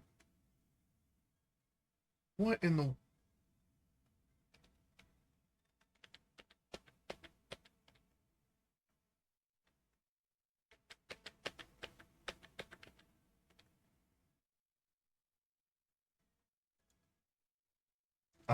I'm sorry. I'm not sure where I went wrong here. Hang on. We're gonna fix this. Okay, that line right there. Where is it? Apparently, we made a mistake.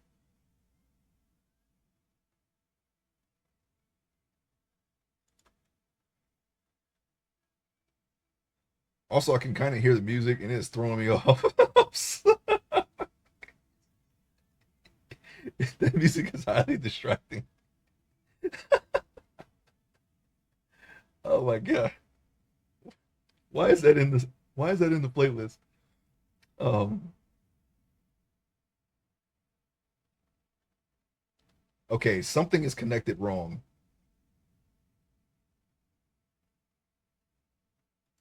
It's very confusing. We're going to have to back up some.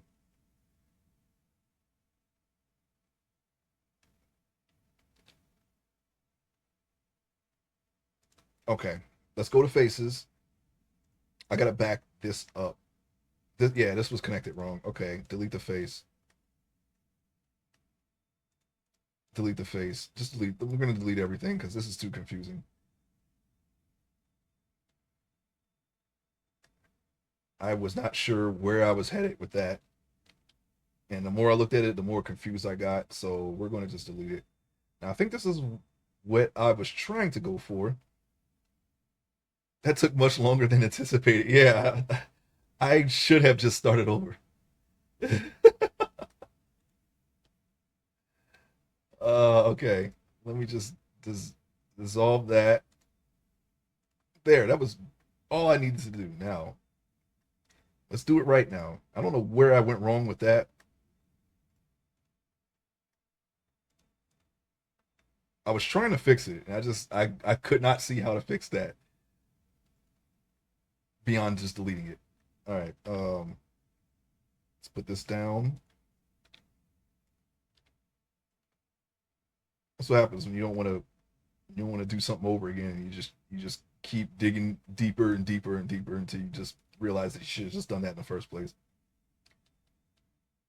Okay, that was it. Yeah, I'm not even sure how that happened. Whatever happened, I wasn't paying attention. All right.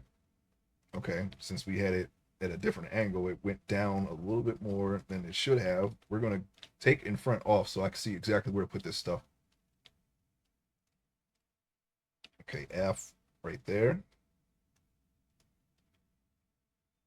And then right there, that should be okay. That's good. This is what we wanted from the start. I'm like F there, not G. All right, let's move this and then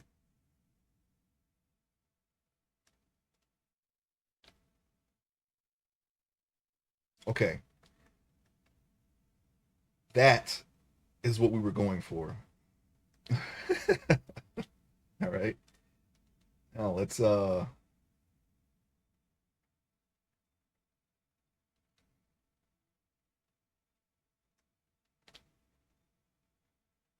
okay. So what we're going to have to do here is we connect this.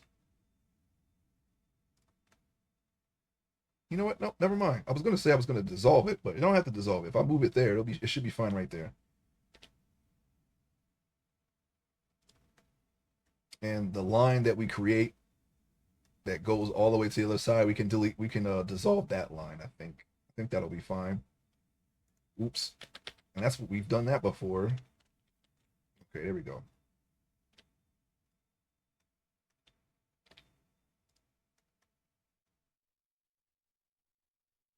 Hmm.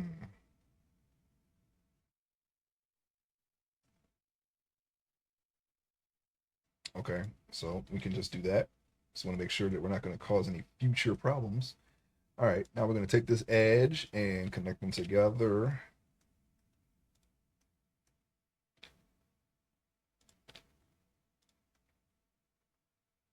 And I think, okay, we have a little bit of a thing to fix here. And we'll just do that. And you know what? I'm gonna go to edges and just dissolve this all together. It's not perfect, but instead of just trying to spend more time trying to make it perfect now, we'll just make a note that we start with the hands next time and make sure that they're right. Because everything else at this point, I think we have it. I think even the face, I think I have it. We just need to do the hands better because if we do everything else, if we anything we didn't adjust in the hands, in the torso, in the neck, whatever, it's just gonna compound on the hands and feet. So we're gonna start with the hands and feet first, and the head, and then just converge that in the center, and hopefully, it won't cause any problems, especially if we line it up correctly beforehand. We weren't really doing that. I would just make the edge loops and then just try to connect them to the edge loops. But I think I have a way that we can avoid all of the mistakes that we made in the past and the future.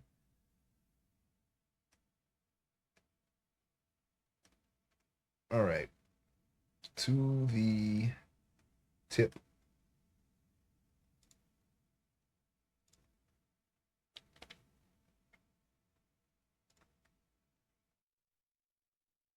I want to see something really quick here. Hmm.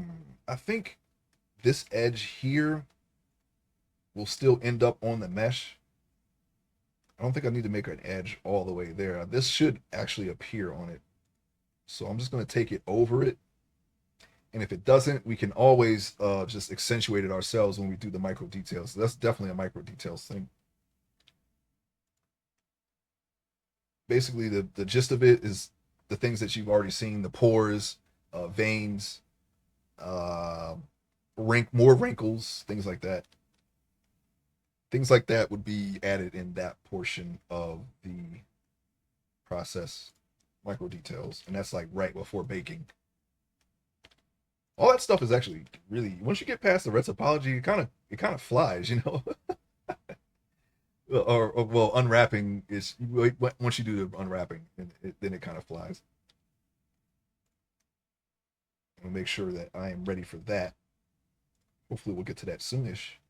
I still got to do the close though, so we still got a little bit more of this, just on a smaller scale.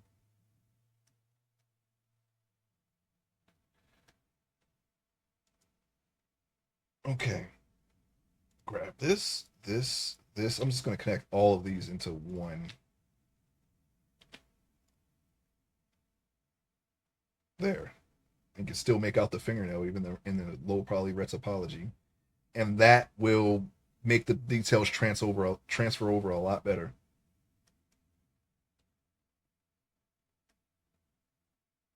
Now, do I do this and this, and then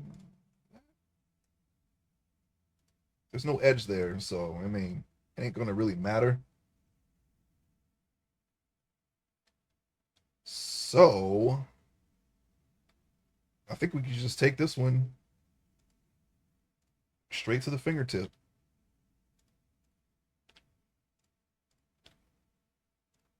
Didn't I say there was going to be a? Yeah, I said there was going to be a row here. We might just leave that actually. There's no point in dissolving it.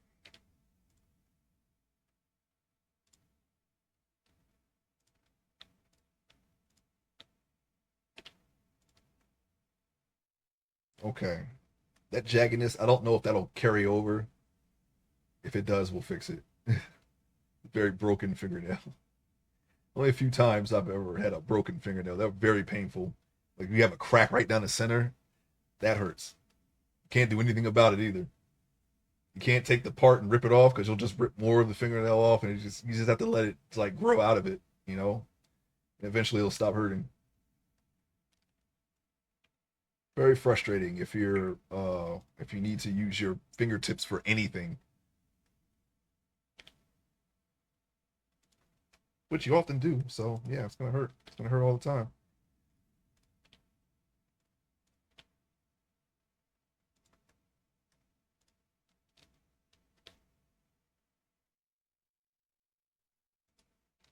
All right, so I think we can connect these two together.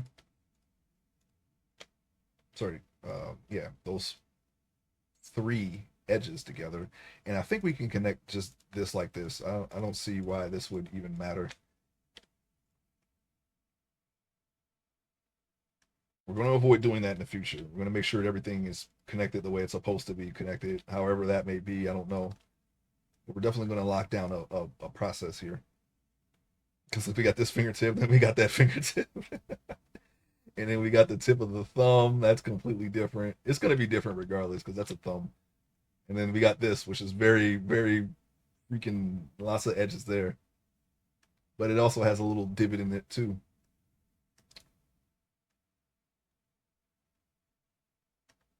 I think we can actually bring this up some and even it out some. We can. I mean, I'll do this at a later time before we move on to clothing. I think we can just do this right now. Just make some adjustments right now to the hand area. Spread it out a little bit. There. Okay. Now we just got the ring finger. Let's save it. We're almost there. We're almost done with the hand. And at a distance, you can kind of see the form still, which is good. It's a good thing. It means we won't lose those details.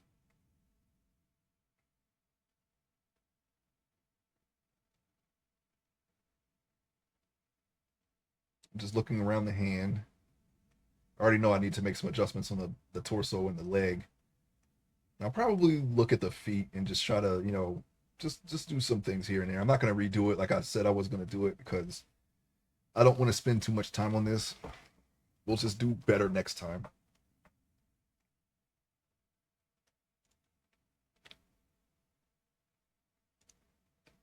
Let me shorten that and then go like this. Okay.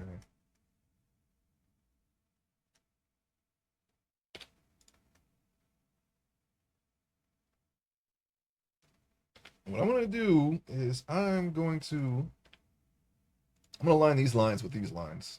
That's another thing that I'm probably going to do on the next sculpt too. But I think we can do it now just because it almost aligns with the other fingers. Maybe not this one because it's too small, but we got a line, we got a row here, we got a row almost there. We could probably do this.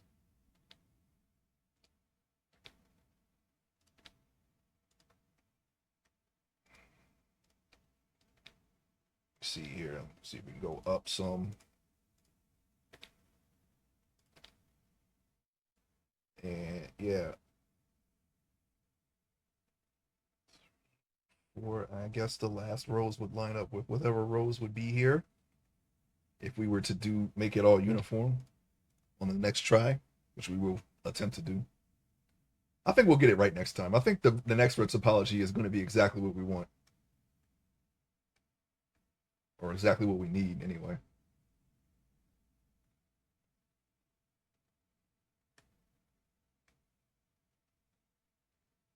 Okay.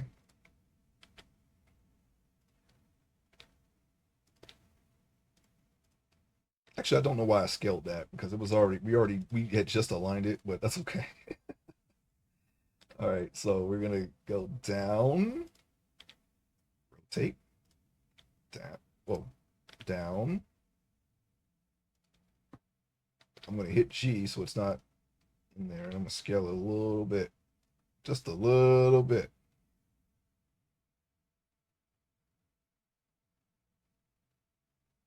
Now I'm gonna do the top, and I'll just connect the sides.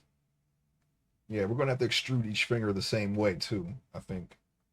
I don't think that'll be a problem because, like I said, we'll have the edge loops in for the knuckles, which means we're gonna have to make the square is probably about this small for the hands, and then make it go into the wrist edge loop because the arm doesn't need to be that small, so these will be bigger. I'm thinking that's the way we're gonna do it from here on out. After we're done with this one, of course. I'm not gonna try to adjust this one now unless there's a huge problem down the line with the red topology. Hopefully that won't happen because then I'm gonna have to redo the red topology, and at that point, I'm not gonna be very pleased with that because I've already done that with the last one, but I know how to avoid those mistakes that caused me to do that, so it shouldn't happen again. What? No, no, no, no, no, no. What is this? This surface was on the wrong side of the finger. We're gonna make sure. Yeah, we gotta pull this one back too.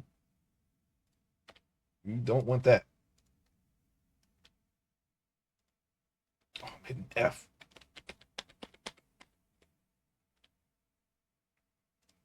I had to go back a couple because I'm pretty sure that those extra edges that we just made were probably still there. We don't want that. That's going to be more things we need to delete when we connect everything together. Make sure everything's connected. Okay, this is what we want. We don't want mangled fingers. They're still kind of too close together.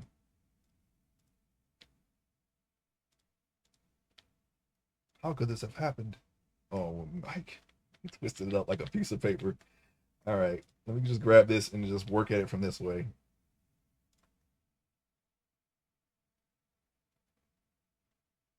Why is that so skinny? None of the other ones are like that.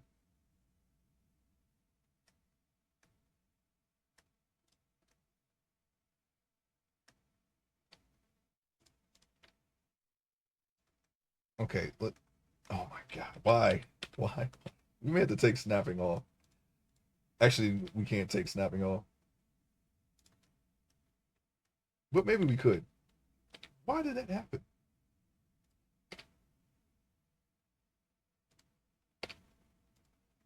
If we take snapping off, it's gonna be like 10 times worse.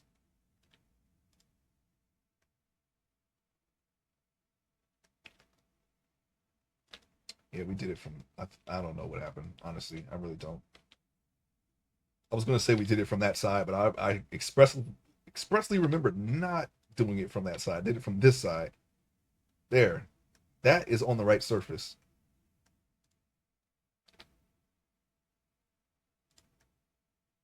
I don't want to have them I don't want them to have a skinny ring finger. Okay.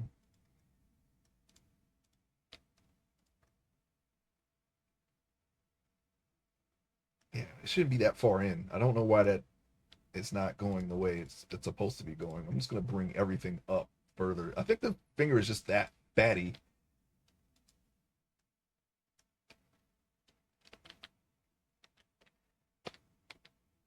It's not automatically snapping for some reason. I don't get it. We're gonna fix it though. It's okay. Yeah, it should be that close together. I don't know if that will create a problem. I've never had this problem before. Jeez, just moving it just completely destroys it in the wrong way. Not even the way that I literally just took it and moved it up. Why is it like going this way? Why is it going slanted? It's not even the way I moved it. I think I should just go on. Or you know what? I'm gonna have to do this again.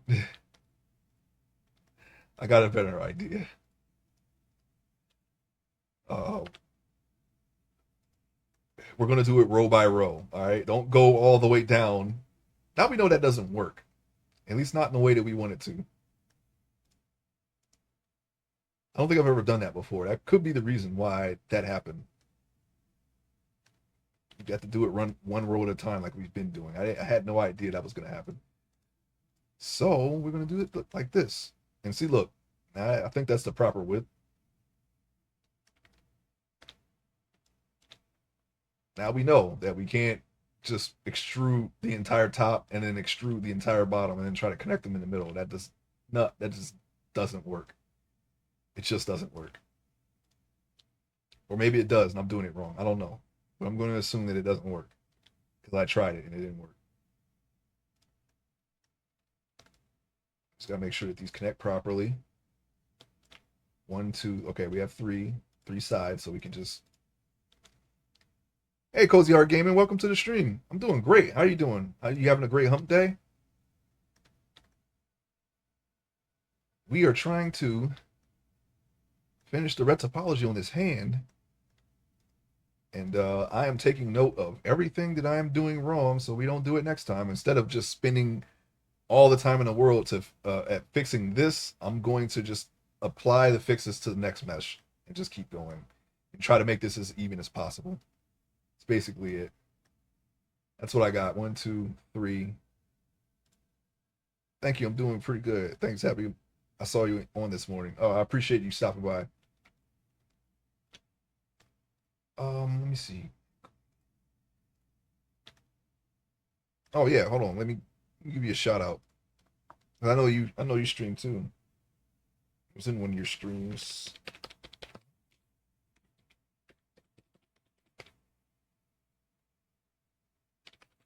Oh no, I fumbled that. Here we go. What? Oh, I see.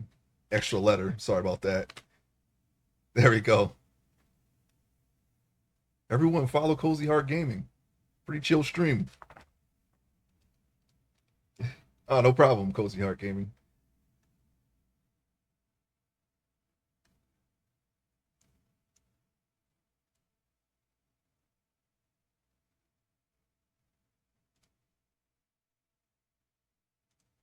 They were playing a I forget the name of the game, but I think was it the Ranch of Rivershine? Is that it?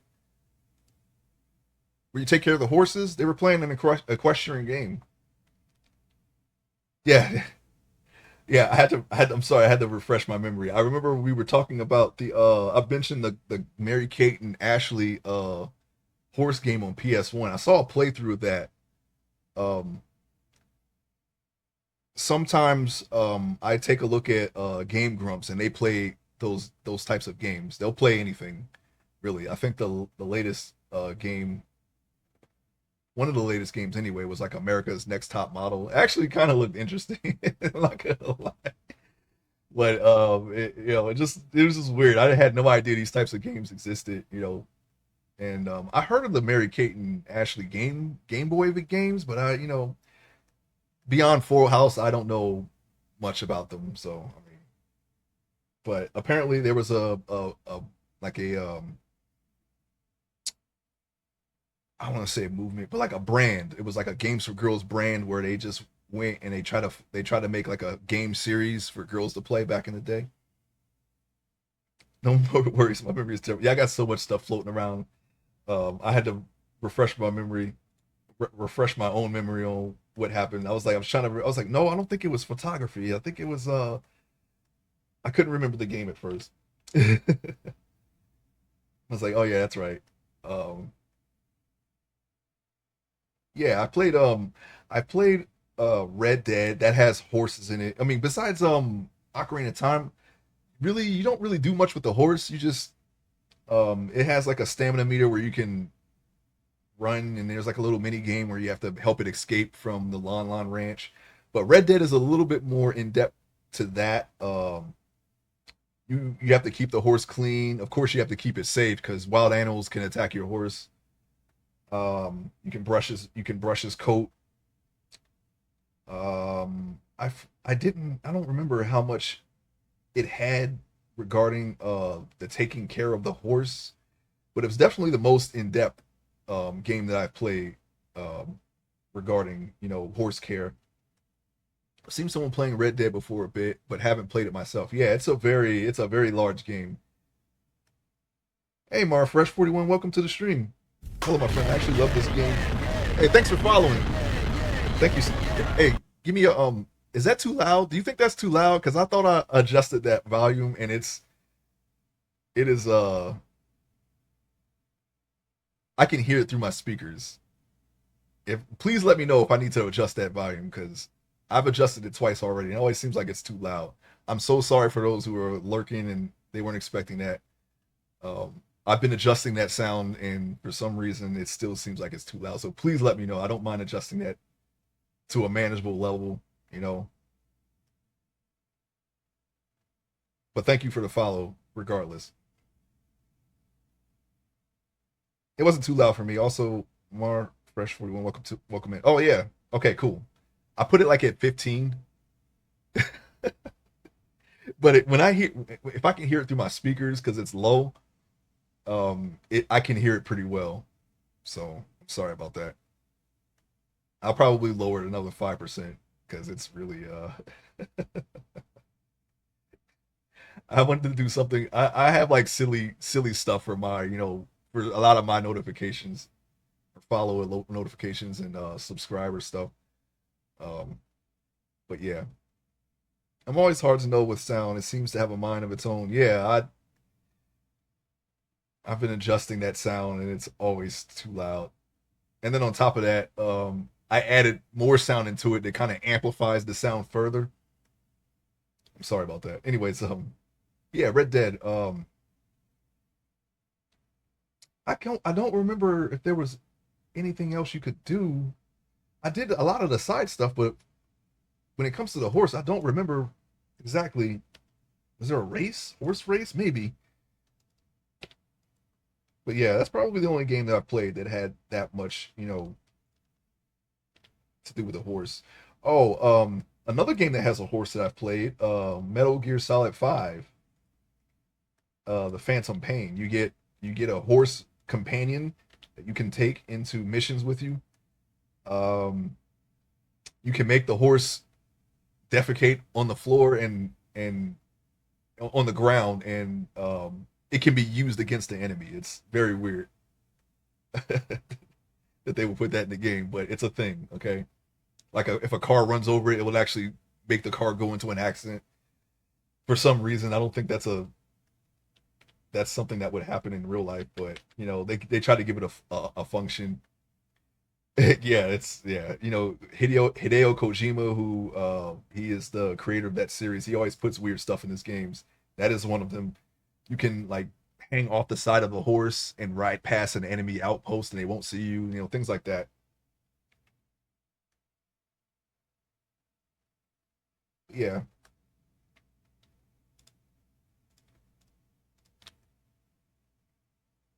I don't know how many people like equestrian games. I know My Little Pony was kind of that. At first hearing of that, because that was always marketed, for little girls, but apparently there was a lot of boys who played with that too. If the friendship is magic show was anything to go off of, I was like, wow, I didn't know. I didn't know that was a thing. It's true, yeah. It was always something like, oh, those are girls' toys, right? I mean, I don't know. That was just how it was in the '90s. You got your boy Happy Meals, you got your girl Happy Meals, you got My Little Pony. It was always girls in the commercial, but apparently, that was not the case. And like adults too, adult men were into that. And of course, there's a whole other side to that fandom that we won't get into. But the point is, I didn't realize that it's so many people were into that. I grew up in the '80s, so things have changed a lot. I'm kind of old, yeah. Let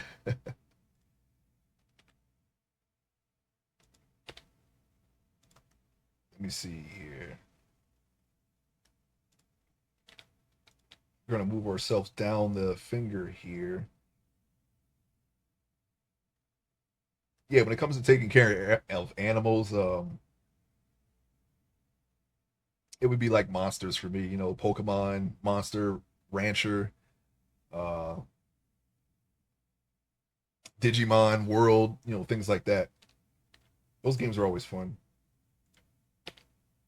and sometimes they could be horses. You got at least in Pokemon's case, your Ponyta, your Rapidash. Those are the only horses that I know of because I've only played Gen 1, Gen 2, and Gen 8, I believe, is Sword and Shield. Oh yeah, cool. Yeah.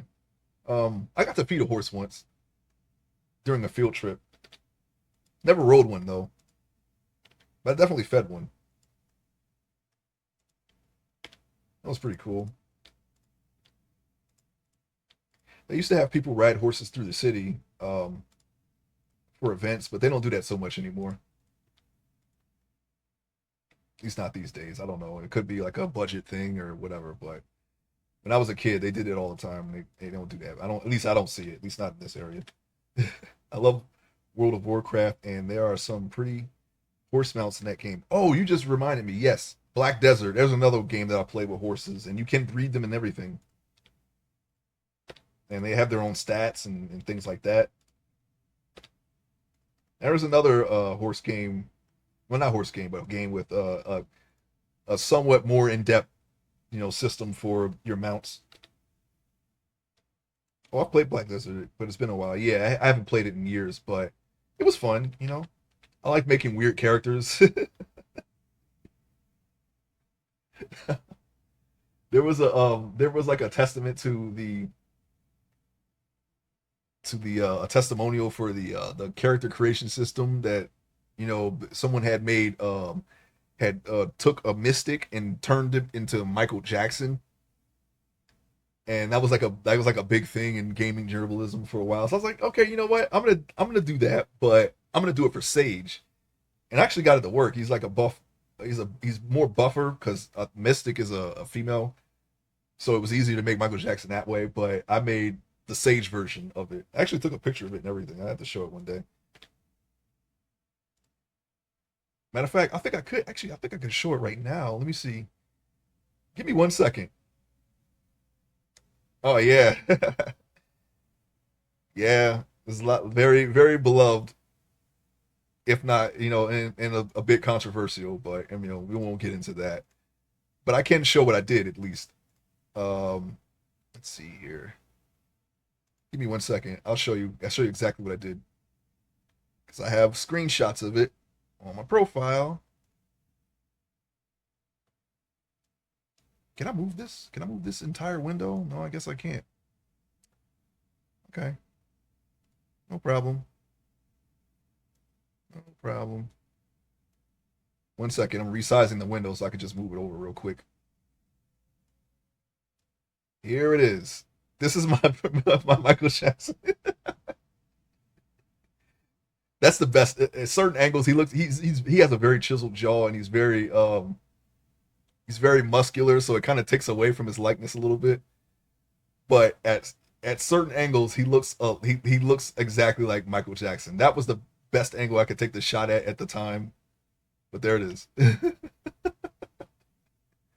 And I thought it would fit because he has the magic. So I was thinking of like the remember the time version of Michael Jackson when when he was getting chased by Eddie Murphy and they were in the desert or whatever. that's basically that's basically the era of Michael Jackson that I created. Well, that was what I was going for. We know with the gold shirt, the black pants. Yeah, but it's a pretty good character creator. You can't really do much with the body like certain characters, but I mean, it's fine. I enjoyed that very much. That's one of the reasons why I played that game in the first place. If you got a good character creator, usually I'm in because I just like doing that stuff. Obviously, here we're doing character creation right now of the highest order. I can make it look like anything. Like how can I pass that up? I can make anything in Blender, anything. Well, I mean, well, in theory, I can make anything. I'm not actually there yet. I've never made an alien, and that is on the docket. Believe you me. I remember when this video thriller came out, and it was such a big deal. Oh yeah, definitely, yeah. He's had a lot of big deal videos, and I mean, it was like an event almost. When he came out with a new video.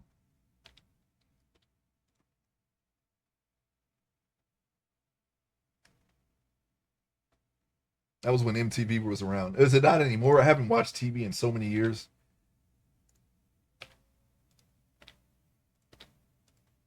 I bought into the whole reality TV thing, you know, when it was new, but after a while, I just decided that I, it really wasn't for me at the end. Like I remember seeing the, you know, the real world, the road rules. What else do they have? Survivor. You know, I guess those are the things. But after a while, because it was new. You know, it wasn't something that was done before. But after a while, I was like, okay, I'm done.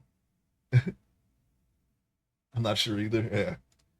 But yeah, you know, back in the day when I used to draw, sometimes I would leave it on either MTV, VH1, or BET. So I got to see a lot of those shows, especially if I was over a friend's house. We would just have music videos playing all day while we drew. Those were the days.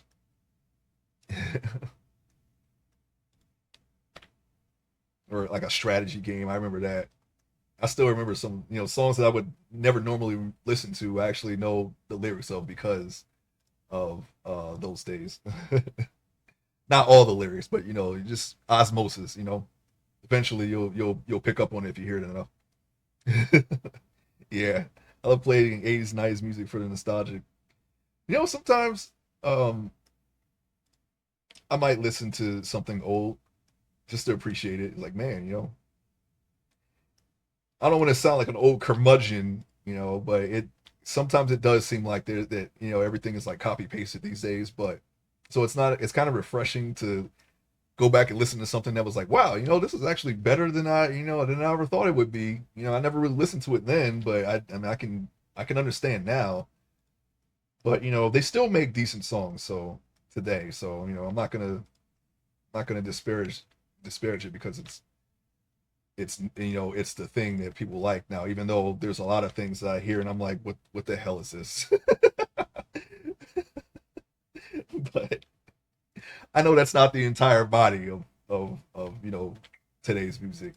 So, but yeah, you know, I find myself listening to more uh classic stuff of all kinds of genres, just because when I growing up, I heard a lot of I heard a lot of rap, hip hop, you know, things like that, and but you know, I'm a little more open to other genres. I can't tell you that I'm a fan of them. You know, I'm not gonna go in and go into like a bare naked ladies concert and be like, hey, yeah, I'm always a fan. You know, and it's like no, it's because you're gonna get called out eventually, right? I'm not gonna do that, but I'm saying I like this song. That's what I say. I don't really have a favorite artist or genre, but if I hear something that I actually like or something that you know inspires me artistically, I'm like, yeah, okay, I like that song. You know, I love variety of music. Yeah, you know, it's very it's something that definitely helps as a creative person. I think there's merit in that. So, and one of the reasons is just leaving it on MTV and actually hearing other music and like, oh yeah, or hearing something through a movie like, oh man, what was that? You know, that was all right. You know, who made that?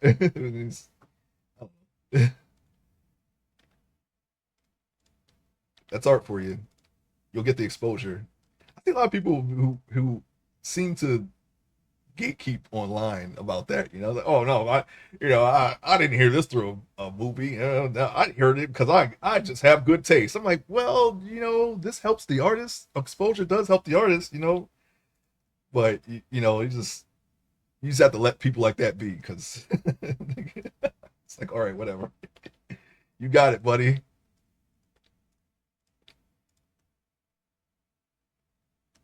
I'm in the city, all right.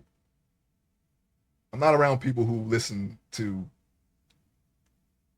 a lot of different genres. Okay, not everyone's gonna is gonna have the same music background as you, right?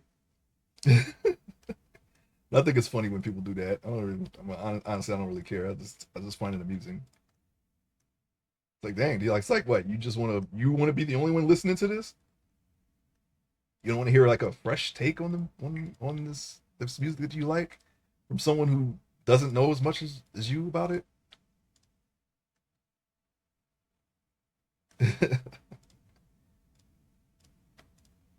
I realized that the songs that I've heard in the '90s were actually made by well known people that I had no idea. because I didn't know the name of the song or the people, and I've never seen the videos or anything. I'm like, oh yeah, okay, yeah, that was that person. That person made that song. I had no idea. I'm not gonna say I'm a fan of theirs because I never listened to their entire catalog. I'll just like I just like that song. Let's see. Okay, we're almost there. We're just chugging along.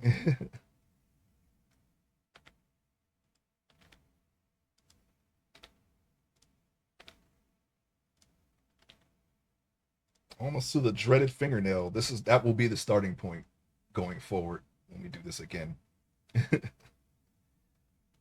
um, Fingernail seems to give us a little bit of trouble when we have just the hand in general, because you see how it converges. See how it's nice and even. Well, it's evenly spaced as it is now. I mean, we got to adjust it, but it kind of converges into the hand a little bit. And now there's more. There's way more in the hand than it needs to be. And of course, the other side isn't as much as detailed. That should not affect anything, but we want to try to get better at doing this. So I think starting with the hands and feet first will probably remedy that, and just following the edge loops beforehand. Let's see. We're gonna go here. We're gonna figure it out. We're gonna figure out the best way to do it.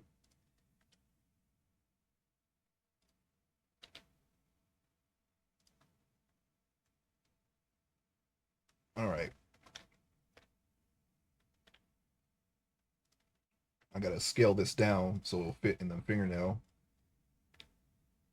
Rotate. Oh, no, no, no, no. All right, so we're gonna rotate that, and then we're gonna pull this forward. Scale that. Rotate it again. Oh,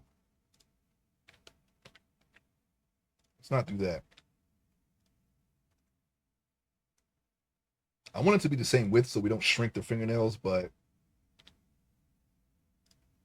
I don't think that this little bit here is going to really affect anything that much, to be honest. Okay. Now we got extrude and then scale it down even further.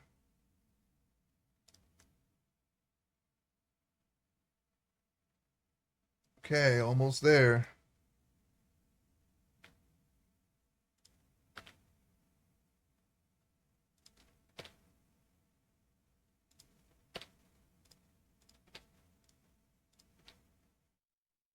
Now we have a little issue there. See, it's kind of like droopy.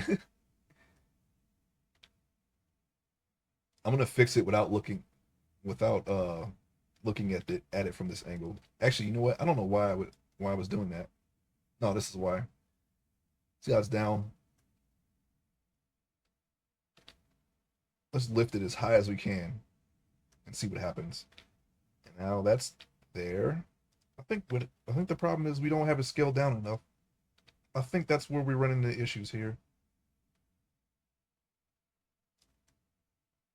Yep, that's exactly what it is. See, now it's completely level. It's a little crooked, but hey, maybe he just didn't cut his nails right. Okay, so get that.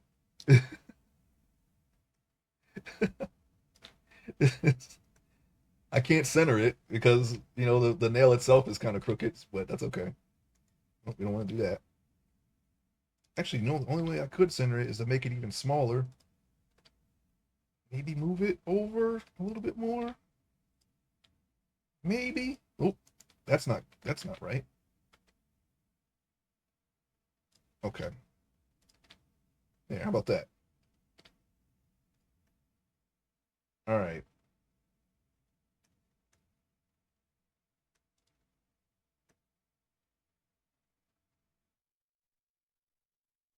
Good enough.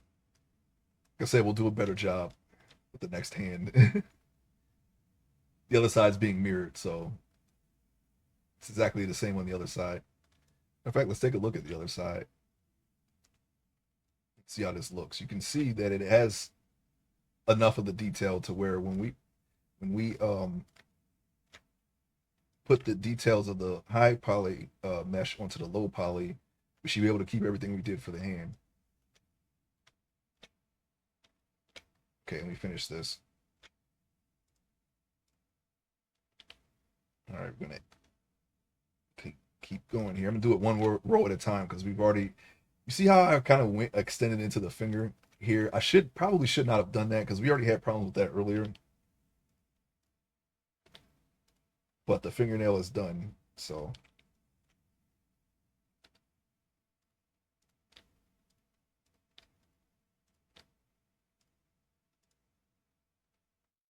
Okay, let me see. Let me just hit this here. I'm gonna go around. Oops, not like that. Like this. Okay.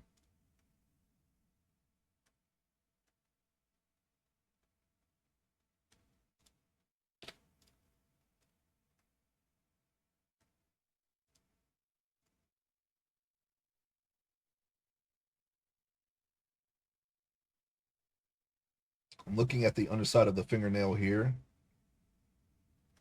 Oh, we moved this over a little too much. Okay. There, now it's fixed. Because that's where we're gonna have to, well, we don't have to go there right this second. Where you get that heart? Oh, that's a I remember you have to share your favorite Twitch clip in February of 2025. So you're about a month late on that. It would be nice to have that. I wish I had known that was a thing. I would have done that. Yeah, I saw that too. I was like, yeah, that's a pretty cool badge. But I got this badge from I got the versus badge from watching a lot of fighting game streams because I watch a lot of tournaments on Street Fighter. I wish I had the time to put into that game to play at that level, but I'd rather spend that time on art instead. So here I am. I'll play it casually, but I can't do what I really want to do. I consider myself pretty good at Street Fighter, so I gotta get the skills so I can pay the bills.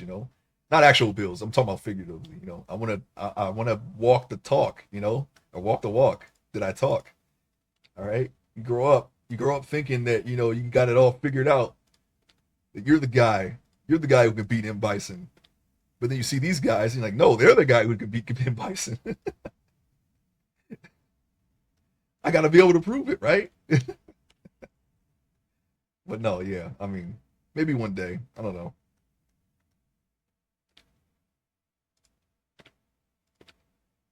But I can still play it. I mean, I'm only a diamond rank in Street Fighter, but I know I have the ability to learn that level. I just don't play it enough to get there. So, oh well. Stupid ugly. I didn't want it anyway. Don't worry. Maybe they'll do it again next year.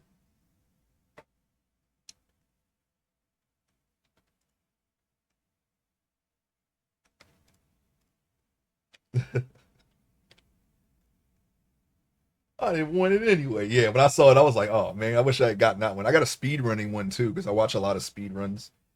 Sometimes when I'm drawing, I just leave it on Twitch, and there's a lot. I watch a lot of speed runners, other artists, thanks to the web creative community. I think before I was introduced to that community, I was only watching a handful of artists, but I watch a lot more now thanks to that community and fighting game community. That's pretty much it. Some streamers here and there who play just games, variety streamers mostly. So I got but I do got I got another badge too. I don't remember what it was. It was something to do with winter. I don't know. There's something or other. I don't remember what it was for. It was another one of those you were watching this at this point in time type things. But I'm okay with the versus badge.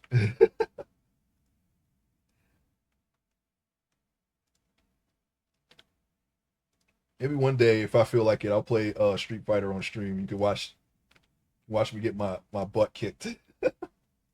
I don't play it very much, and I'm in diamond.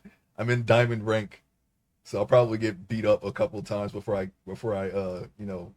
shake the rust off.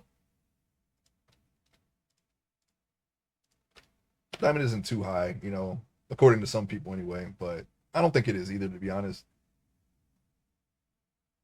But it's the point where you start seeing it's like a really wide range of skill in diamond rank. You'll get really good players and you'll get players who their character got them there, just for lack of a better word. I mean, we're not shaming anyone here, but if you pick the right character, all right, and you use a lot of gimmicks, that alone can take you very far. Just the same way as just anti-airing can take you very far too. You get good at those things, then you'll get the diamond in no time, especially anti-airing. If you don't know what anti-airing is, if somebody is in the air, you do a move that will hit them while they're in the air. That's it. So if someone jumps, you make sure that they know not to jump. That alone will win you a lot of matches, because a lot of people don't really do that too well. There's usually a character has a move that will hit someone while they're in the air easily. So they have to figure out when to jump. And that alone that can actually turn the tide of a battle pretty quickly. Once they realize that they can't do what they're normally used to doing, if they're not a very adaptable player, that might win you the match.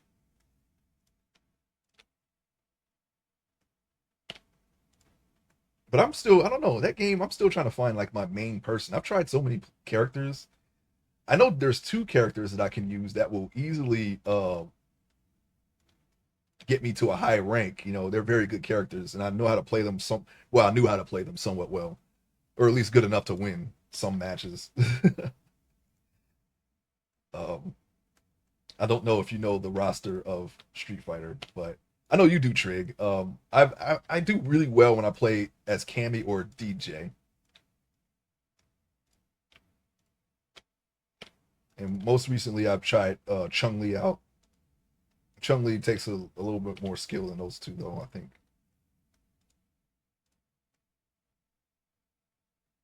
I don't know why I'm doing it this way. I don't really need to.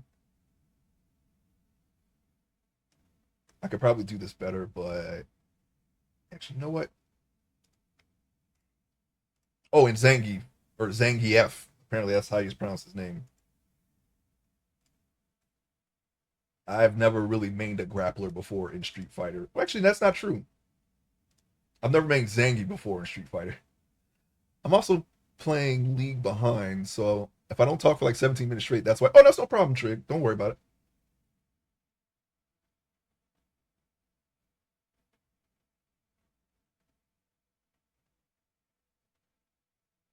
Yeah, he did. Yeah, he didn't get the cut. When you can't get something, you just pretend like you didn't want it anyway. That type of context. That's not easily translated in text sometimes. Yeah, we know. Uh, when that game first came out, I gave serious thought to maining Dowsum, but that takes a lot of skill to do because Dowsum is just not somebody you could just pick up and play. Yeah, that yoga flame. Yeah, you can hit somebody with a yoga flame. It's so weird too because I use a pad to play fighting games. Let me show you something. This pad right here, the Octa Fighting Commander. It's a 6 button pad, and that alone is very very helpful. Okay, this one has a short in it though. I don't know when it happened, but when I plug it in, it disconnects randomly in the fight. So that's the biggest reason why I have not been playing Street Fighter. Yeah, he's a very good keep away character. That's how people play him. There are a couple of people who are professional Street Fighters who play him. They I guess I don't even know, to be honest, but my assumption is a pro player played that way, and that was the best way to play him. So everyone kind of follows that template. You just keep away, use his range. If someone gets in, you get them away from you, and you just keep going, and you use the teleport. You stay in the air for a lot of the fight. I'm not there yet. I don't have that kind of because I've never played with Dalsum. You know, last time I played as Dalsum was like Street Fighter 2, and I was only to see his ending. But at least Dalsum, I get extra pissed. I feel twice as bad. This old 4 mile an hour punching dude can't beat this freaking crock pot slow roasted. Yeah, he can definitely chip you away. Some people say that in 5 he was the strongest he's ever been. I never really watched too much Dowsum in Street Fighter 5, but I see it in 6. Sometimes I just can't get him. And then some depending on the character I have. And then sometimes I know I have to stay on him. I have to stick to him like glue. Because if I let him get away, and he has a big weakness too. He has very low health. Everyone has health, different levels of health. It's not the same thing. Akuma has low health, but he's very strong. He's like a glass cannon. And Dowsim also has low health, but he has lots of range, lots of range. That's probably how they balance them. If he had the same health as anyone, there'd be a lot more Dowsims out there. Why? Oh, well, I'll say this: they definitely approach the game differently. You know, they have their own rankings, and they have they just play characters differently. They don't really play the same character like Americans or Europeans play. So it's interesting. They might say that this character is strong, and U.S. players might say that that character is not as strong. So it's I guess it comes down to how you play it. I guess I don't really know rankings too well. I try to play with characters I actually like, and hopefully they turn out to be also strong characters as well. That's also a double bonus, but that's not always going to be a thing. Sometimes the character you like is just a garbage character, and you're not really, you can get him to a high rank, but you're not going to be winning championships with him because even at the highest level, the character strengths and weaknesses are going to come into play eventually, especially with people who know every matchup against every character.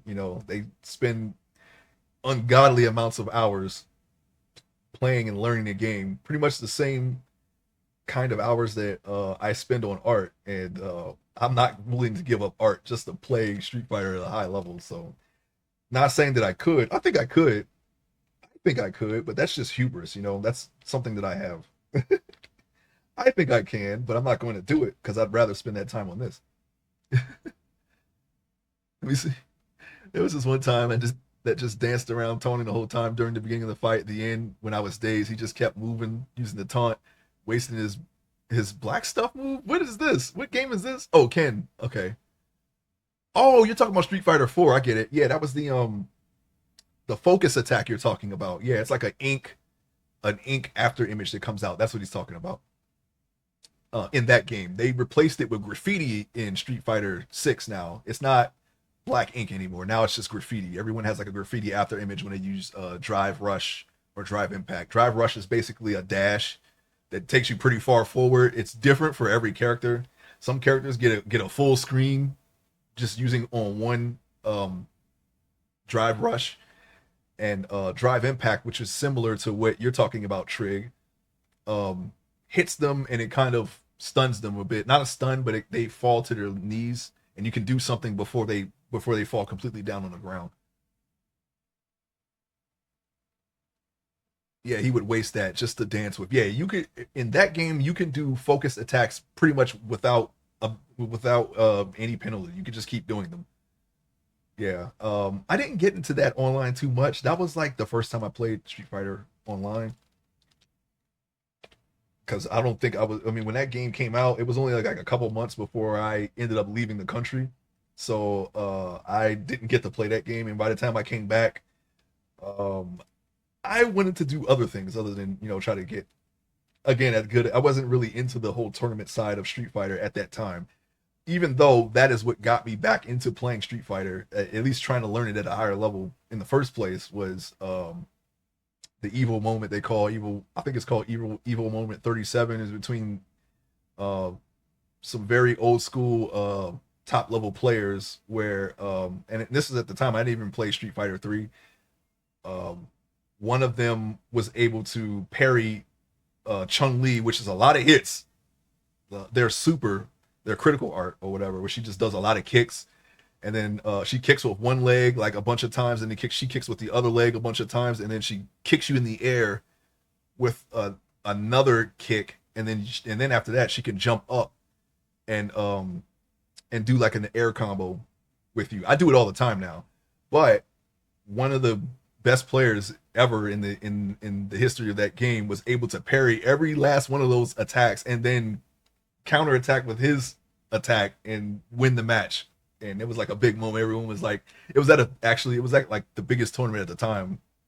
Everyone was like, you could hear all the cheers in the background and everything. It was like, it was crazy.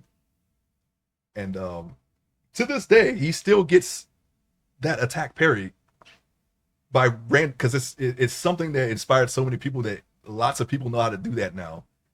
And every now and then he's on Twitch too. His name is Justin Wong. He'll play a match, and every now and then someone will parry his super again, and it's like it happened again. You know, so it's crazy. Yeah, Daigo. Yes, you're right. Yes, Daigo was the person that parried his entire thing. He is still considered one of the best Street Fighter players ever, and he still plays it. He's older than me, I think. Yeah, I'm pretty sure he is. But that got me because at the time everyone was like, "Nah, Street Fighter 3 ain't good, right?" But when I saw that, I was like, you know what?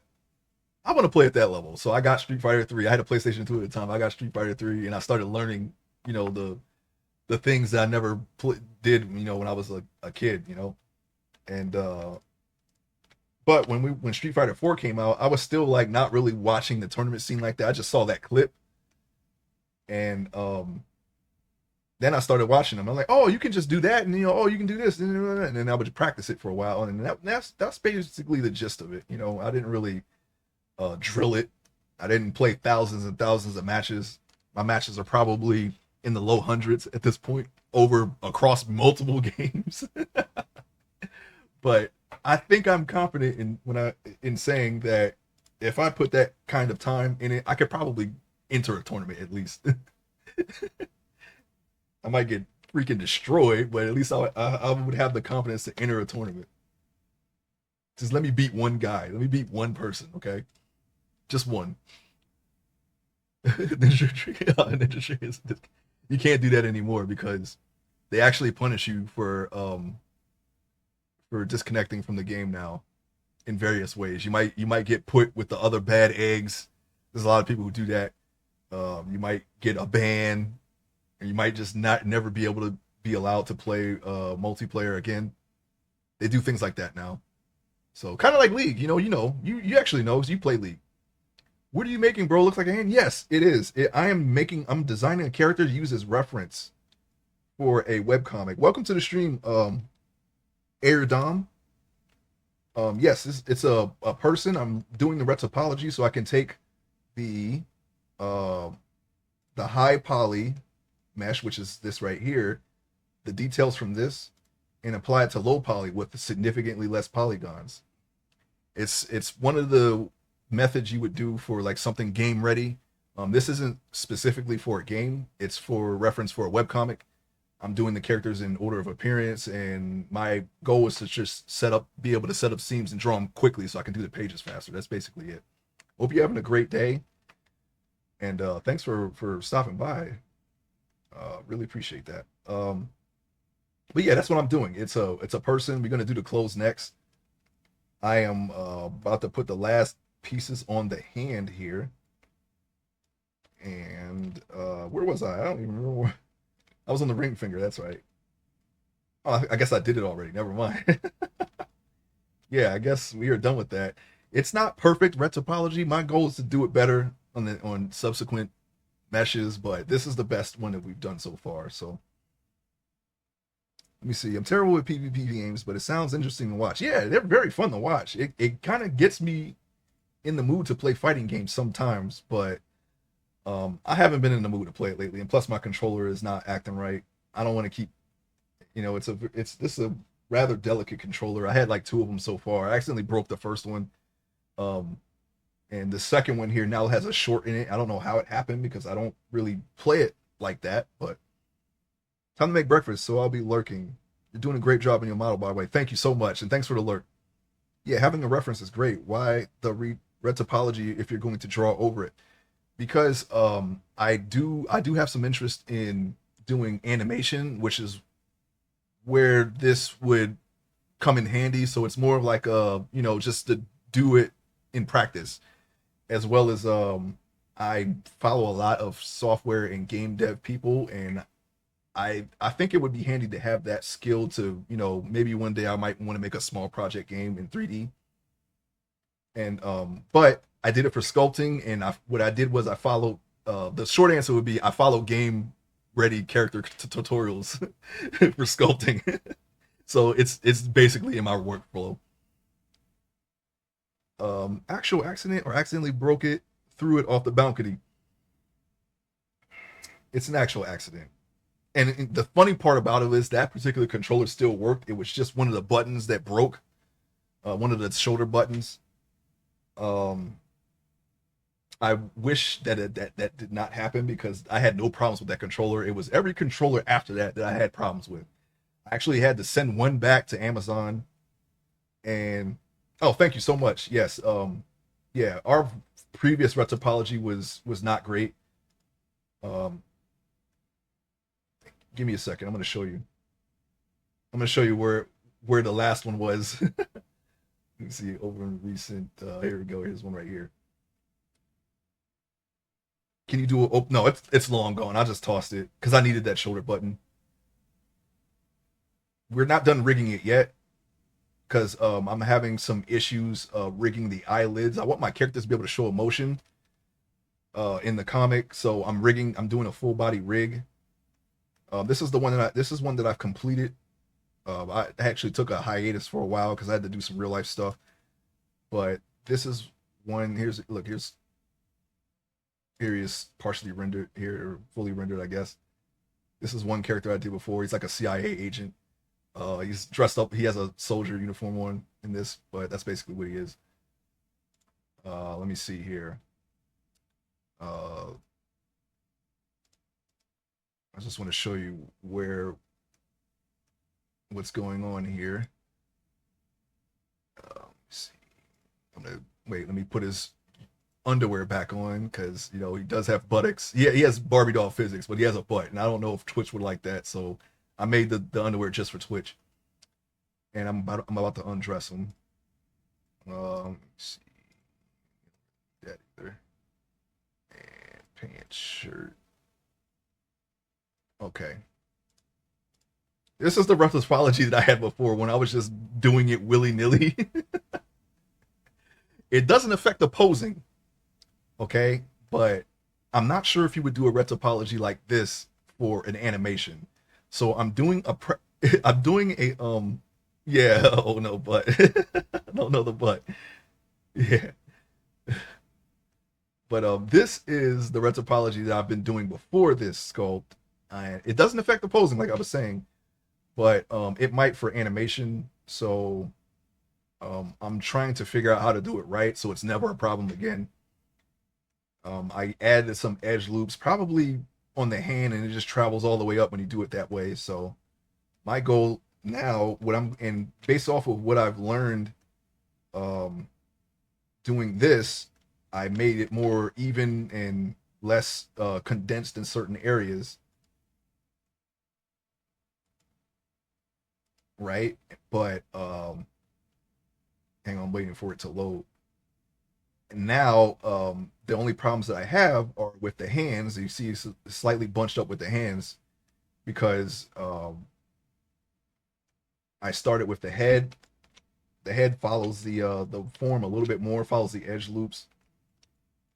You kind of have like a domino mask here. You kind of have like a Homer Simpson brown stubble here,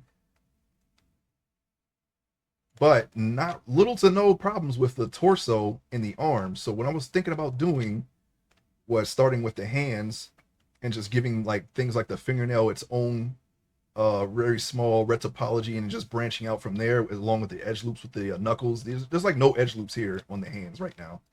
I want to improve that next time. And my only issue was to try to keep the details that I sculpt here. That doesn't look great, but I assure you when we get the details on, and since he'll be wearing shoes, I didn't really bother with the feet too much. All of his toes are together, but his fingernails or sorry, his toenails are there, and that was the reason why I did the red topology that way, just to keep the details of the toenails. Even though I'm pretty sure there's no scenes where his feet are off, but my goal is to just do this in a way that makes it. Right now, this is just for the keep the detail, so just do it in a way to where it's a little bit more neater and more even. You have more detail at the hands, feet, and face, so it will be denser. Yes, yeah, exactly. I think what I wanted to do was just to make it more even for the hand, and then just branch out from there. Since there's not a lot of faces that need to be on the arms or the torso, because for the most part, most of these characters aren't going to be shirtless, so their torsos and arms are most likely going to be covered by clothing. So I don't need a lot of detail there. Mainly just the face and the hands for most characters. But just so there's no issues with the red topology, I want to try and see what happens if I start with the hands, just to see. And I have a practice sculpt for animation that I'm working on off stream, just to see where how this red topology performs. But I'm gonna do like the best job I could possibly do. I'm taking my time with it. I'm slowly sculpting and make sure that the anatomy is as best as it could be. And I'm gonna do the same with the red topology. So we'll see how that goes. And I'm gonna take what I learned on that sculpt and apply it to my future sculpts. That's basically it. I don't really know much of the terms. I know they have in poles, the e poles. I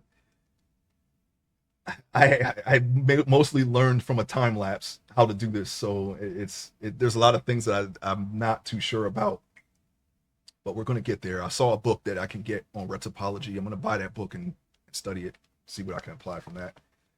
But yeah, there's definitely foreshortening in 3D is funny. Yeah, it's the funny part about that is when I fully rig this, I can actually, if I work at a certain angle, I can actually take the hand and inflate it, inflate the size, and do foreshortening that way if I want, you know.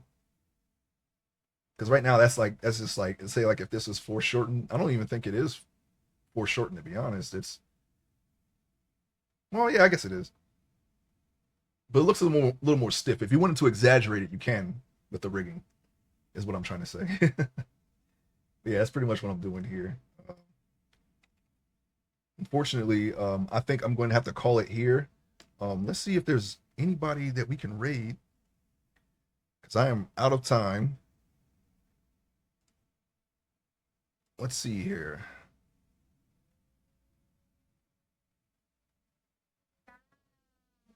That, I don't know if you heard that, but that was the front page of Twitch.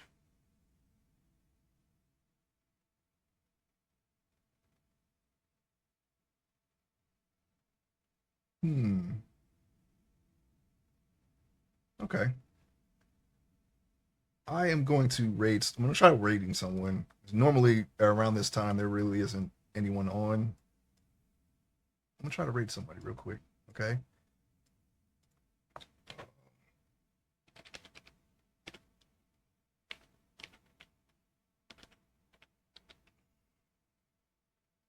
Actually, you know what? Oh.